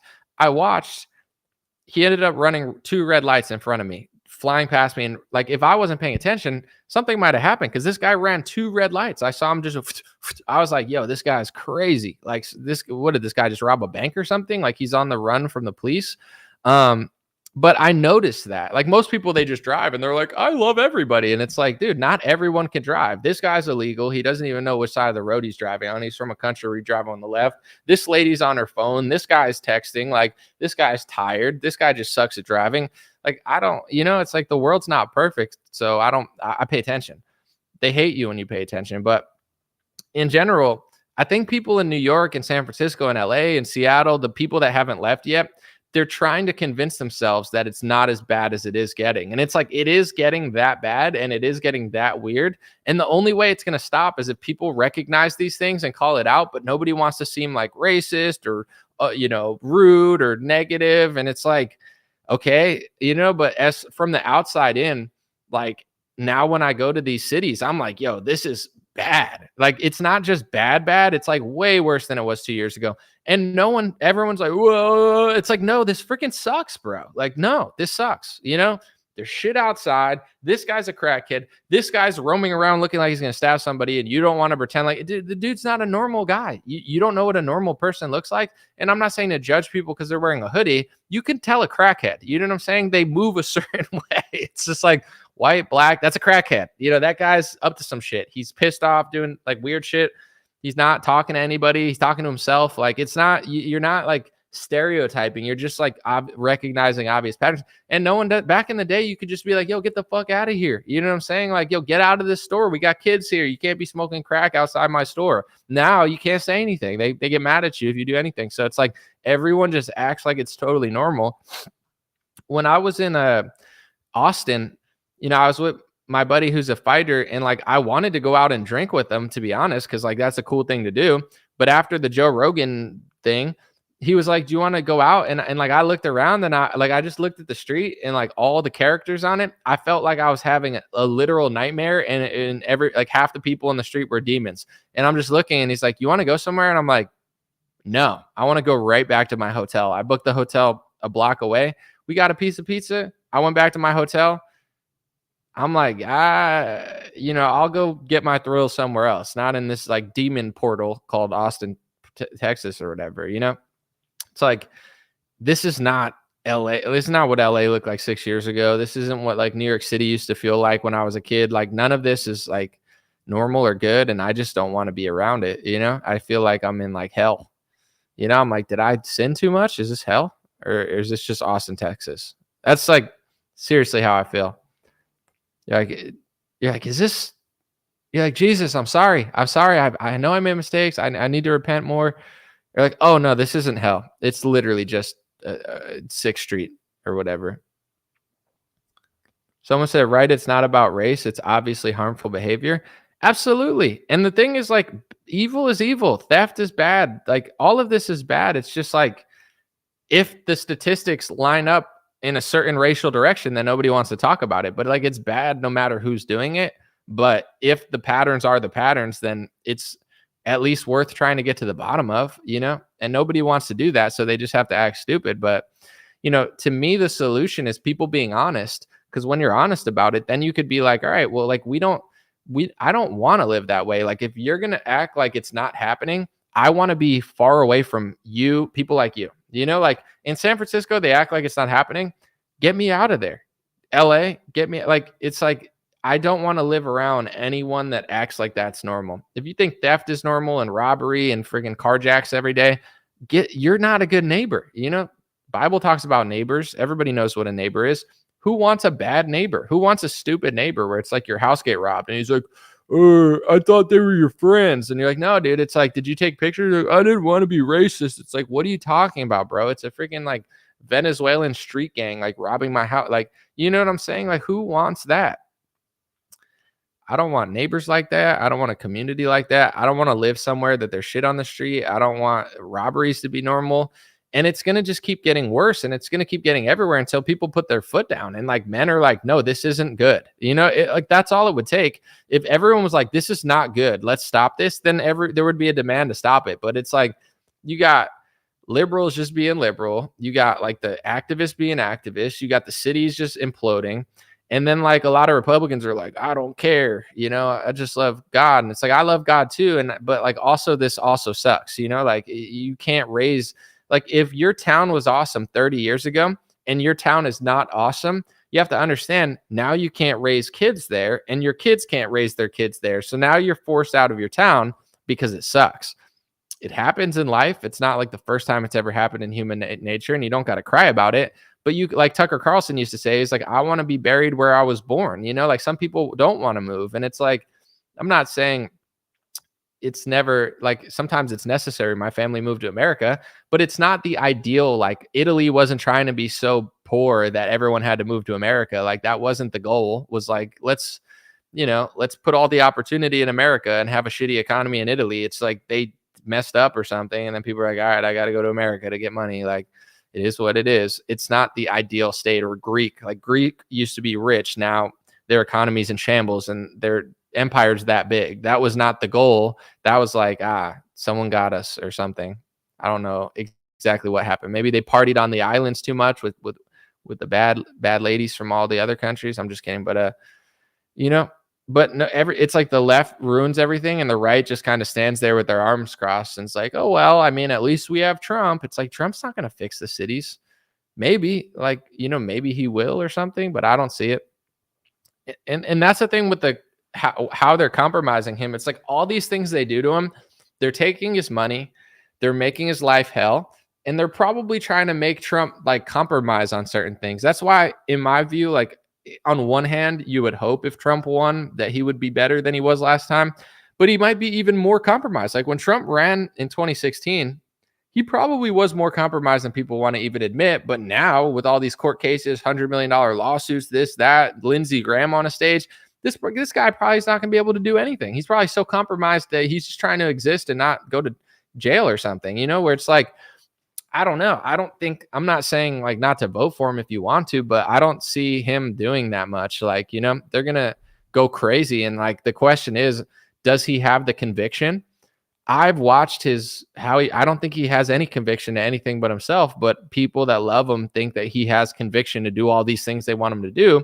But if you look at how he ruled the first time, I don't think he does. And the second that they throw something in his face, he'll turn into a vaccine salesman for the deep state in 5 seconds and run around acting like Bill Gates. Like, the guy has no conviction to morals, principles, the country, his people whatsoever. And he doesn't have to, because they don't even have conviction to themselves. So they allow politicians to stomp all over him as long as they pander to him. So it's like, I don't see these things being fixed. I'm just curious when people are going to figure out that they're not going to be fixed. So maybe he'll use executive orders and try to clean up cities, but I don't see it, you know? Someone said, never liked NYC tards, but I kind of feel bad for them. They used to be able to pretend they're tough. LOL. I mean, there's some tough guys in New York City for sure, but like, you know, the city just is rough now. There's cool people. I like New Yorkers, like actual New Yorkers, not like the phonies, but New York's a great place. I mean, like, New York is iconic. Like, a lot of Italians went to New York. A lot of like random people came from other countries. Like, New York was the big quote unquote melting pot or whatever. I mean, whatever people want to say. Cause like, people, when you got to the East Coast, like if you came from Europe to the East Coast, you landed in New Jersey or New York, you know, like that. There's like a lot of good immigrants from there and a lot of good people that are there, but it's like, it's not their fault that the city's going to shit. Although clearly they didn't stop it from happening. But like, people think that I'm like, oh, screw the people. New Yorkers, I mean, like, the left wingers that are making this happen, it's kind of their fault. But like, the average New York family or the average person in LA, I mean, these are not bad people. So I don't want these cities to just keep getting crappier. I'm not trying to like watch them get crappier and crappier and crappier. And then it's like, oh, this is so good. It's like, I don't think it's good. I'm really sad that this is happening to the people there. Like, I don't want to like avoid New York City for the rest of my life and be like, screw, it's supposed to be the greatest city in the world. It's clearly not anymore, but it's like, can we make that happen again? I don't gain joy in watching people suffer. Like, that's not fun for me. I'm not like, haha, liberals get what they deserve. It's like, dude, Republican states are falling apart too. Like, Republican states are not well run. Republicans are controlled opposition. They're not even doing that much. Governor Abbott is a joke, but he's a better joke than Beto O'Rourke. And that's all Republicans really can do. It's just like play little games and be 5 years late on the border and pass speech laws for foreign countries. So it's like the left-right paradigm. It's not to say there's no different. I'm not telling people not to vote. Go vote Republican if you want. I do. But I'm just saying the different, like, you think it's like the good guys versus the bad guys. And it's really just like the horrible guys versus the fake good guys who are actually kind of bad also and just don't have any conviction or moral compass. So it's like Republicans think it's like Trump versus the deep state. And it's like this, oh, he's going to win. But the real show is not that. So like, it's not like he just keeps getting unlucky. That's the world that people live in, where they're like, oh, he didn't mean to do the vaccine. He just got tricked. You think that because you're subscribing to an entirely fake plot because it makes you feel like one of the dogs is on your side in the race. But the reality is, when you study all the data points, like, it's not that at all. And the longer you refuse to acknowledge what it really is, the harder it's going to be to fix it. You know, like, that's what I believe is really going on. But people don't like, they're not getting there as quick as I would like them to. So I'm being more patient this year. I'm just like, you know, people will figure it out at their own time. You can't like freak out. And someone said, am I in Hawaii still peddling this shit? You in Hawaii? Are you okay, Carrie? What's going on there? Are you like a big Hawaii Trump Q fan or something? I don't. Why are you so mad? I don't understand. Are you in Hawaii peddling this stuff? How dare you? You all right? Friday not going how? It's the first of the month. It's rent time. That's never fun. It's like you look out, you're like, okay. What bothered you? Show me in the chat doll where I bothered you. We'll move from there.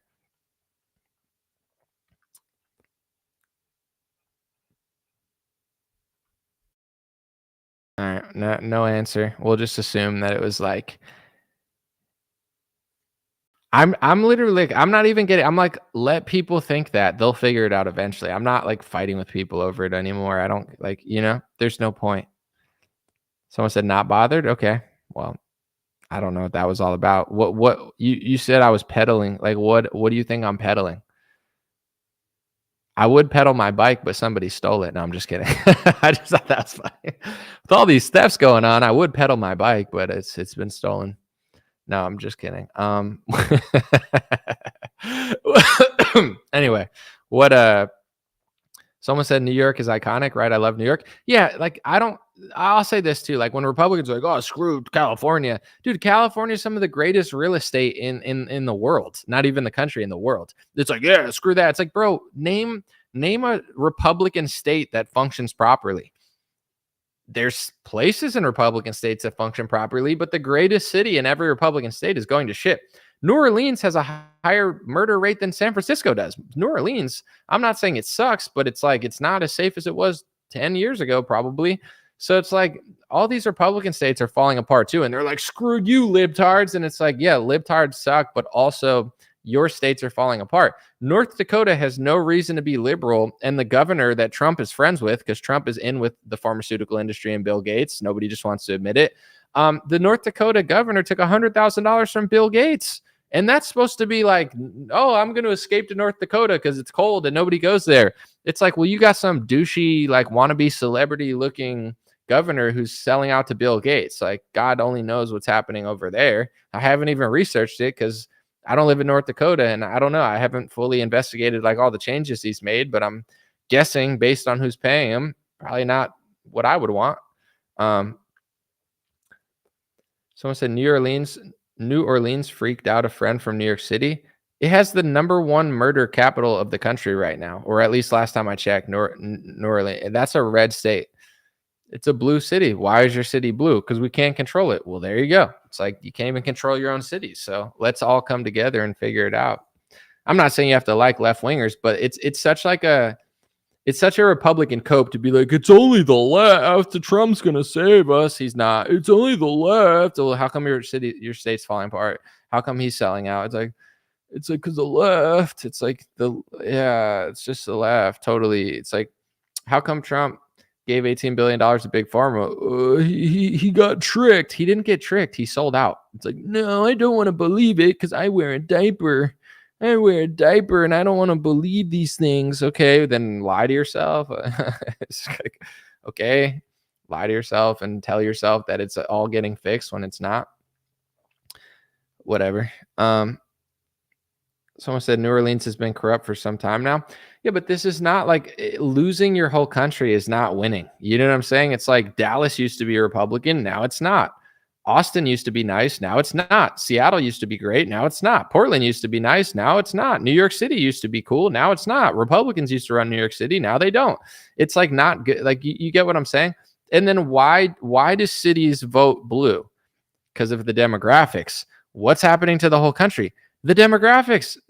Republicans, if they don't win this election, they're probably never going to win again. They're probably going to, just like, why can't Dallas go red? Why can't any city go red anymore? Because they flip the racial demographics and there's certain voting patterns that are real and not racist. It's just like statistical analysis. Like, it's like, I'm just looking at the stats. It's like, yeah, why wouldn't, it's a red state. Why doesn't New Orleans go red? I don't know, but it doesn't. So that's going to be the whole country soon. That's why, I mean, Elon Musk points it out on Twitter. That's why they're doing it. And what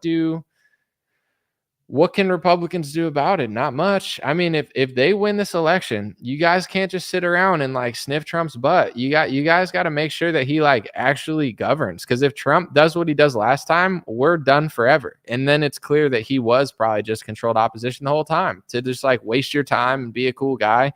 They always send cool people to us, and the cool people never do anything. Reagan was cool. Reagan was nice, and Reagan sold out to the pharmaceutical industry. They all do, but I don't know. Someone say get out of the cities if you can. I don't go. Like I literally, it's like I'm not joking either. It's like I don't go. I have an opportunity in LA. I don't go. I don't care. I got a show in LA. I don't go. Vegas is a little sus, but honestly, Vegas is taken care of way better than LA. I had a show in Vegas. I did that. I had a show in Utah. I did that. I had a show at the House of Blues. I did that. I'm not going to LA County. I'm not going to San Francisco. I'm not going to New York City. I'm not going to Miami. I don't want to be in Miami. I don't want to be in Austin. It's just like, how is that fun for me? You know what I'm saying? And I have enough money where I don't need to go there. I'm not like the richest person in the world, but I'm not like, it's not worth any money. I'm sticking to my convictions. This is my boycott. I'm boycotting all the major cities for the most part, fix them, and then I'll come back and spend my money there. I'll buy a nice hotel in New York City and stay there for 3 days if the city's nice. If not, your economy is going to shit. You guys closed down during COVID, lost damn near $1 trillion between California and New York. That's my protest. It's like Portland, Seattle, like fix your stuff. Everyone should be boycotting them. Like, why are people still going to LA for vacation? It's like boycott LA and make them fix their city and then go back. Like, what's the point of going there now? How are they still making money? I don't understand it. Like, how is San Francisco even making any money? Who's going to San Francisco? Why would you go to San Francisco? Do you hate yourself? Maybe you have to go for a business trip or something. That makes sense. But it's like, hey, let's bring my family to San Francisco for a vacation. It's like, do you hate your family? Why would you bring them there? If you go to wine country, it's nice. If you go to Yosemite, it's nice. If you stay an hour outside the city, it's nice. But you're taking them to the city, like to see the Golden Gate Bridge. Watch a YouTube video about it. You want to see? What do you want to see? You just make the Golden Gate Bridge your screensaver. Look, you saw it. Let's go. That's what a good family member do. Oh, you want to see the Golden Gate Bridge? Huh? Look at your screensaver. There it is. All right, let's get out of here. It's like, hey, let's go walk around shit and crackheads and then act like shocked that it's this shitty. It's like, it is. I didn't even like San Francisco that much 10 years ago, 8 years ago. It wasn't, I don't know. It was just like hard to walk. Everything was like up hills. The Uber drivers sucked. I liked LA better than San Francisco. I went to, there's a place to get like clam soup or something. I like chowder. What's it called? Clam chowder. I love that stuff. So I love soup. Sorry, I'm a soup guy. I was like, let me get this clam chowder. Somebody tell me in San Francisco, there's a place that it's like, the place to get the clam chowder, it's like a Fisherman's Wharf, I think it's called. I went there. I'm eating clam chowder. Everything smells like shit. This was like 8 years ago. I'm like, the clam chowder's good, but if the street smells like shit, it kind of is ruining my chowder experience. Like what is the food shit too? Everything smells like shit here. Like, did the clam smell like shit before you put them in the chowder? Like, I was just like, yeah, the wharf, the soup was good, but it was like just shit everywhere. And the birds were annoying the shit out of me too. I was like, get these birds out of my face. It was like, I can't imagine how bad it is now. Cause even then I'm walking up hills and stuff, getting exhausted. It's like, what are these hills for? No, I'm just kidding. I mean, that you can't control, but I remember being like, yeah, I'm over San Francisco. That was like when it was nice, pass. Next city, please. Someone said Candace trying to get fired. I don't know what she's trying to do. I haven't spoken to her about it. And if I did, there's no way I would disclose it to the public and be like a scumbag and a horrible friend. But two options with Candace. She's just keeping it real, saying what she believes. I don't think that she can get fired, but even if she could, she probably wouldn't care. I think she likes the Daily Wire. I don't think she's trying to get fired, but she doesn't need them. It's not like she's like desperate for attention or something. Candace would be a superstar anywhere. She could sign to Tucker Carlson. She could sign to Patrick Bet-David. She could do her own thing. She could start a media network. Like, she's got a lot of options and a lot of leverage in the business world for sure.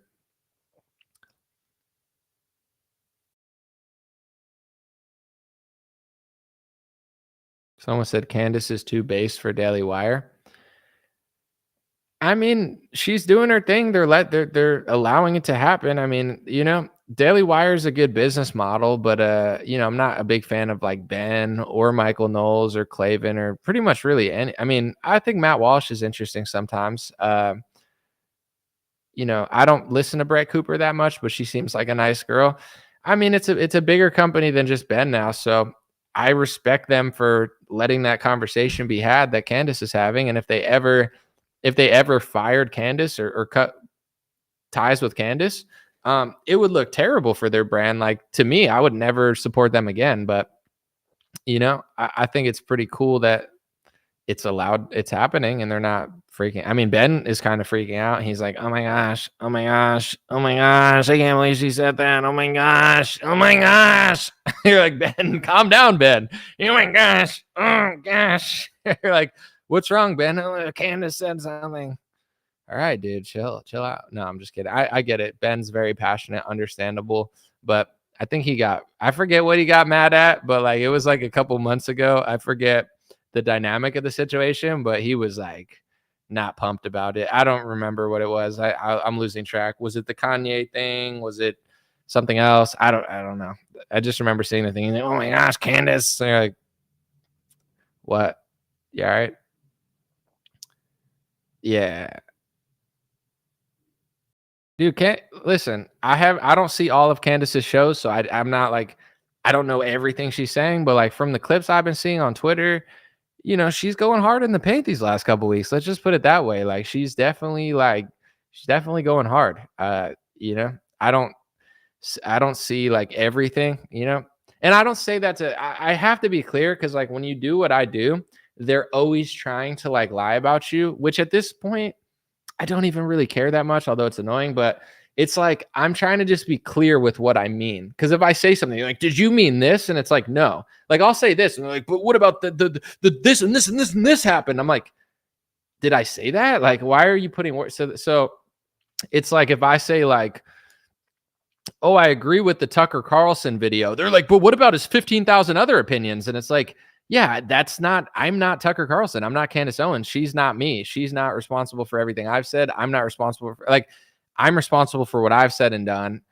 And like, if I say I like a Tucker Carlson podcast, it doesn't mean all of his, they're like, what he talked about 9/11 15 years ago. It's like, did I say that I agree with him on that? Like, I don't mind when people ask, but when people like pretend like I believe that and I never said it, it's just like the most annoying thing. They're like, oh, so what about when Tucker did this? And it's like, I disagree like a normal person that has their own opinions about different topics, but I also like that report that he did. Is that okay or no? Am I not? I had Candace on my show, and she was talking about her new like documentary. It was like a murder mystery documentary, and I didn't know much about it. So it's like I try to play devil's advocate to be like a good journalist, but I had no idea about it. So it's like it's a tough situation where she's talking about stuff, and I'm like, not 100% sure, which is fine. It's like I don't need to know everything, but it's like if she says something and I don't say something, people are like, oh, you agree with that? I'm like, bro, it was like a news story that I hadn't heard much about. So I actually had to do a lot of research before I conducted the interview just to really like figure out stuff, and it's like it had a whole Netflix documentary that I never watched. So it's like, can I really have a big opinion? Not really, I don't know. It would be like having a huge opinion about Tiger King, but you never watched it. It's like, how could you have an opinion without knowing the full story? So I didn't have an opinion, but why does Shiva call him Fucker Carlson? I don't know, but that's hilarious. I'm sorry for cursing, but I already did. I do like Shiva's nicknames. He calls Bobby Kennedy Booby Kennedy. I find it really funny. I like Shiva. I just don't want to go to his course. And we have a different flow, and I think we probably see eye to eye on a lot of stuff but disagree on some stuff. But I do think his nicknames are pretty funny. Like his energy, like me, I'm more like in my own reality trying to like flow with it. He's more just like a wild boy. He's like bang bang bang bang, and I'm like, whoa, but at the same time he's got that energy. Like he's like, I invented email, and it's like, all right, well, Shiva's a powerhouse. He's an interesting guy. He's done a lot of stuff in his life. He still has a lot of energy and passion for this country. He's an interesting American, for sure. Definitely like not a boring guy whatsoever. Someone said Brother Nathaniel would be a great guest. Yeah, I would get like 20,000 articles written about me if I had Brother Nathaniel on, but it's not out of the realm of possibility at some point. I'm trying to figure stuff out this year because like what do I want? What do you want? Like when I first started, I wanted to get the message out there. Like when I was young, I wanted to change the world. I had a real righteous mission, right? Fast forward, I never would have thought I'd have the impact that I've had. I kind of made it happen. I'm not saying it's over. Look at the country. It's clearly not over. It's not like, oh, I did a great job. Let me go home. It's one of those things where it's like, I've accomplished a lot of my goals. So now it's like I'm trying to become more spiritual again, because when you want stuff, you tend to be unhappy. Like you want more money, you want more fame, you want opportunities, you want this, you want that. I'm trying not to want so much this year, because in many ways I was happier when I had nothing. I'm not happy now, but it's like there's always like a flow to how you do things, and there's always a number that you don't or do have, and it's like if you don't get your mind right, then like nothing matters. It doesn't matter how rich or famous or powerful you are. So this year it's like, what do I want, what do I not want? I kind of want to just live a peaceful life. I kind of want to live a calm, simple life. I'm not but I'm not going to give up. I'm not going to just like roll over. So there may be a time where I do have more interviews, where I have edgy interviews. But the thing is, if I did these interviews, I couldn't put them on Facebook or YouTube. And I'm not saying that means I wouldn't do it. I've done just like Rumble exclusive interviews and stuff. It's just the rules of the websites. It's like, okay, that they're not going to allow here, but they'll allow it there. So there may be a time that I just, figure like, we'll see where social media goes. Like if Twitter becomes bigger and they allow a lot of conversation like they are, and if Rumble and Kick and these places become bigger, and I could kind of figure out like, maybe there's one day where I don't even use like YouTube, Facebook, and Instagram. It's just not today or tomorrow. So I'm trying to figure stuff out, because I'll be honest with you guys, I'm usually pretty transparent. This year, I'm not just chasing like numbers anymore and money. It's not like I was ever a sellout or selfish, because I never was a sellout. I never just took other people's money. But when you run a business like myself, like I'll just give you quick examples. I have rent, I have a car bill, I have health insurance. I have like 7 bills that add up to a decent amount of money, right? So then there's a number, and that's a number that I can't ignore, because I'm not like undisciplined. I pay my taxes, I pay my stuff. I don't miss bills. So then it's like, okay, you want to get over that number. But then it becomes a game of like, okay, well, my job fluctuates a lot, especially depending like where censorship is or what closes down or opens. Nothing stays the same. They change the algorithm. Now they're not showing live streams. Now they're doing reels. Everything changes every month, and there's no stability. So for the last 2 years, it's not like I was being greedy, but I was like chasing numbers where it's like, I just feel like I have to do a stream every day. If I'm making this much a day and I like it, and it's not like it's hard for me to do, I like to talk. I have these conversations with my friend off camera. Why wouldn't I have them on camera if I can get paid to do it, and it's fun, and I have an audience, and it reaches 100,000 people or whatever? So I was just like, Monday through Friday, I just worked all the time, and I like burnt myself out to the point where it was like, I was just doing too much, because I was just like chasing numbers, and I wasn't living in the present. And I wasn't like, I just felt like, oh, if I don't do this now, then I'm going to lose everything. And it's still kind of like that. It's like, if I don't post a couple times a day on Facebook, and I take 3 weeks off without scheduling posts, I might lose my entire engagement and flow. And then I might lose my whole business. You know what I'm saying? Like, it's not like, oh, I'm so greedy and I'm just trying to be rich. It's like, I could lose everything that I've built over the last 10 years if I just stop doing it for 2 weeks. So every time I go on vacation, I have to work for hours beforehand to schedule everything. So it seems like I'm still there. So I still make money and have flow, just so it all doesn't fall apart. Cause it could be like $100,000 mistake or 200,000, like over the course of time. If I just let my Facebook page roll over and fall apart, and my YouTube and everything, it's like, these are income every month for the next 5-10 years, possibly. So, it's not like I was being like super like sellout or anything. It's just like, I was just in a rat race, and I'm sure a lot of people can relate in any sort of way, depending what your job is, or you're an entrepreneur.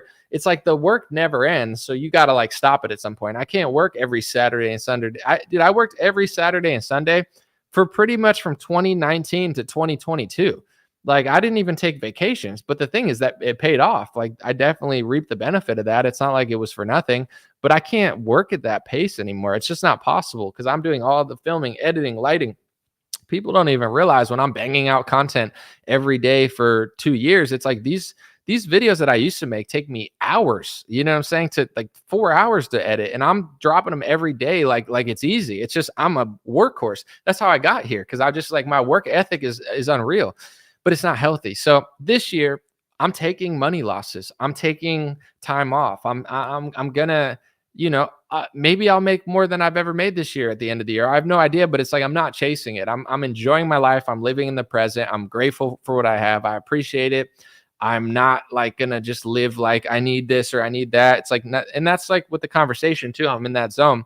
I'm having conversations I want to have. I like debates. I like confrontation if it's like educational and good for people and good for myself to combat ideas. Nothing wrong with that. But it's like I'm not seeking anything. Like I don't, like I don't need external validation. I don't care if people disagree with me. I felt great for most of the year. I'm working out way more. To get a little more personal, like I've told people this. I'm not just saying it. I'm like a huge athlete. I'm not in a sports league or anything, but like I played soccer my whole life, basketball my whole life. I played tennis. I love sports. Name a sport, I like it. I'm good at volleyball. I'm good at football. I'm good at ping pong. Like I'm pretty athletic. I'm good at pretty much everything except for golf. I suck at golf. Golf is a different sport. You got to get your swing right, and I'm just not there yet. But in general, I stopped playing sports the last couple of years for a multitude of reasons. I used to live in LA. When I lived in LA, all my Spanish homies, I was in some league in Silver Lake. And, I was in a soccer league for pretty much 5 years. I played, I went to the gym. I did all this stuff.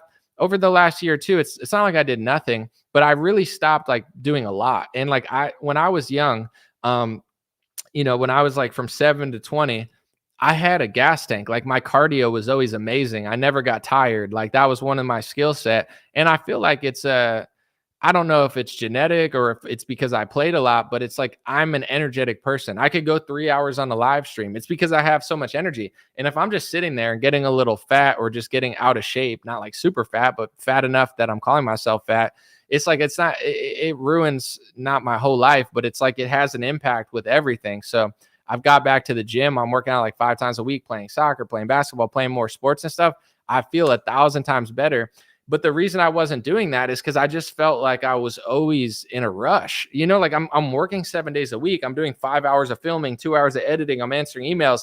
I got to do an Instagram post. Oh, I did a Facebook live stream, but now Instagram has a reel. I got 500,000 people sitting there. And it's like, if I don't post something, what am I like? I'm just posting. And it's like I wasn't working out and playing sports. And that's like my favorite thing to do in this world. I mean, not my number one favorite thing, but it's pretty up there. I love sports. I love competing. I love playing soccer, basketball, everything. So I'm back to that this year. And last year, I just felt like I had no time to do it. Like I got to do this. I got to do that. There's no time to work out. And it's not true. It's just like when you're on the wrong clock and the wrong schedule, there's never time to do it. So this year, it's like, if I gotta like take a day off or, take 2 days off or whatever, it's just like, I'd rather do that. And then, someone said it's time to get married anomaly. Well, I don't make my stuff public, but it's not like I'm just sitting here like looking for someone. I'm a smooth character, so it's not that hard for me to find a woman to like me. Sometimes they like me too much. I'm just kidding. But I dated people over the last couple of years. I just don't make it my identity. It doesn't seem appropriate to like talk about all the time. So I dated someone for 2 years. It wasn't the right situation for a multitude of reasons. And when you're doing 7 days a week video stuff and not like going out as much, it's probably not good in that department either. So to like meet new people, it's hard to meet people nowadays though. It's like most of the good people are taken. And if they're not, it's not like they're not good. It's just like everybody's on the phone. Like everything's just like weird now with the internet. Nothing's like normal or natural anymore. And then you go out to a bar in a club and it's like, someone said my sister's friend is hot. Are you trying to set me up with your sister's friend? But, anyway, that's just kind of my theme for this year. Hopefully it can inspire other people, but it's just like, I'm like the gratefulness, the living in the present, the enjoying yourself and not just chasing money and chasing numbers and chasing statistics and analytics. It's made me feel a lot better. And, hopefully I could work smarter and not harder and do even better, but I'm just like not tripping out. It's not like, oh, I need to do this, or I need to make this, or I need to make 15 videos. It's like, dude, I'll not post an Instagram reel for a week and then I'll post one and it'll get like 20,000 shares. And it's like, should I post an Instagram reel every single day? Technically, yeah, but I don't have like the energy to do that. Cause if I do that and I do a live and I do this all by myself with no staff, then I don't have time to work out. That's what I did last year. It's like I wasn't working out as much and I was just pumping out content.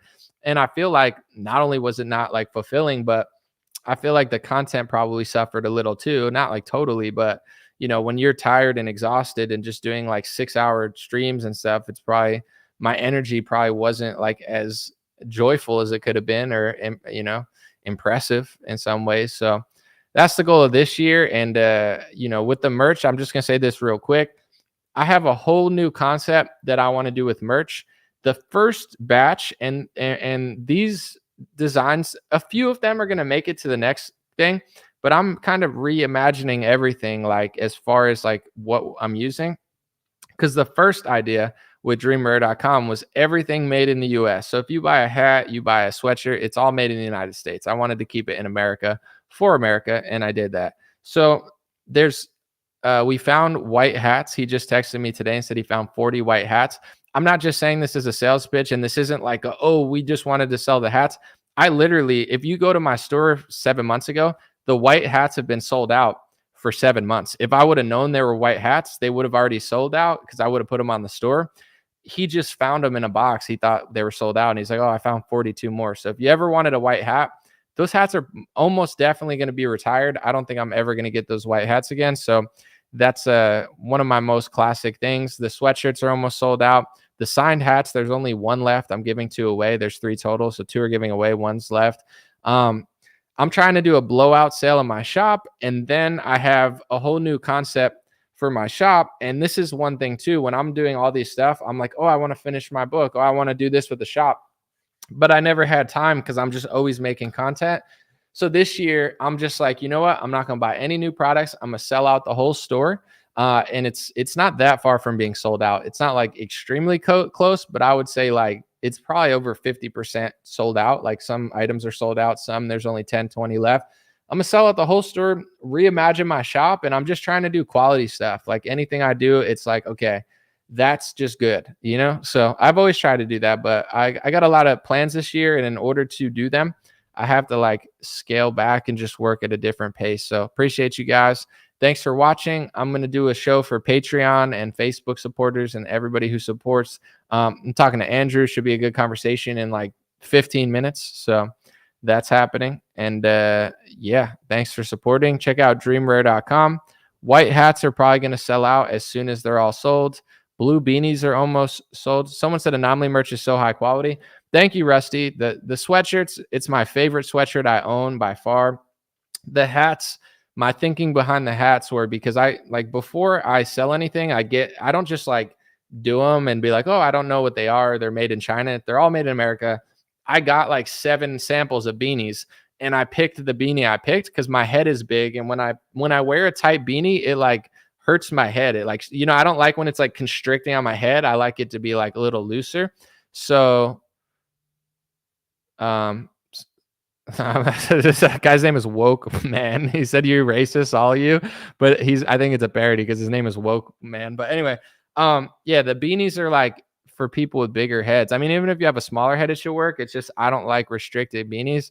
What I'm trying to say is all the merch I got, I tested and I picked for a reason. So I'm just going to go after all this merch sells. Everybody has a preference, and I'm not saying I'm ashamed of anything, but I just have a new direction for a shop, and I want to do like different type of products. I don't want to just sell clothes, but I have like a real vision for like how I want it to be. So once this stuff sells out, a lot of it is never going to be bought again. Like the sweatshirts, they're my favorite sweatshirt I've ever owned. I have like 6 of them at this point, and I like them better than any other one. Those are never coming back. The long sleeves are probably going to come back in a different style. So if you like the long sleeves, get those. The beanies are not coming back. The hats, like the baseball hats, are probably not coming back. So check it out, dreamrare.com. I'm riding it off, and last month was great. I'll announce the 2 winners tomorrow, Sunday or Monday. And thank you to everybody who bought stuff last week and who subscribed to my email blast. One last thing, sorry, I just don't know when to say these things except for now. If you are on my email list, someone was telling me like, I tried to click the link and it said it may be harmful or they wouldn't let it open. It's not me. It's like Google and Yahoo. They're trying to like do something to protect people from spam mail. I get spam mail every day by like fake people saying, $4,000 to go on a podcast. It's always fake. But for whatever reason, they're trying to make it safer for like, because I have a lot of people on my email list.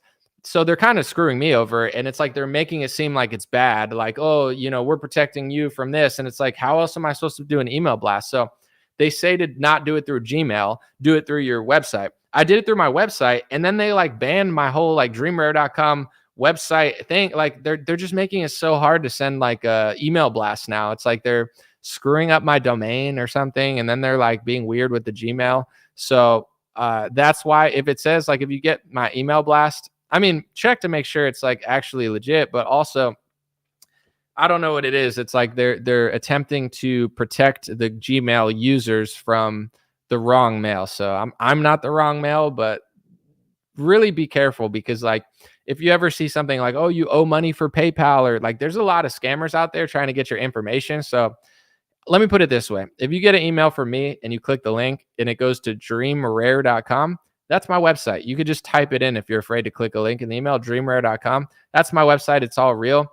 Anything else, just be careful. Like they try to scam me like every other day, and everyone, like the scammers from other countries are just like everywhere. They're like, oh my gosh, we love Lewis Howes, love you. He wants you on a podcast for $4,000. Nike and Puma are going to pay you.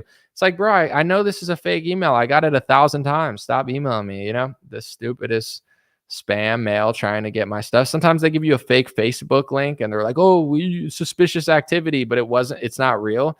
They're getting real sneaky out here. So just be careful of that. God bless you guys. Appreciate it. And I'll be back soon.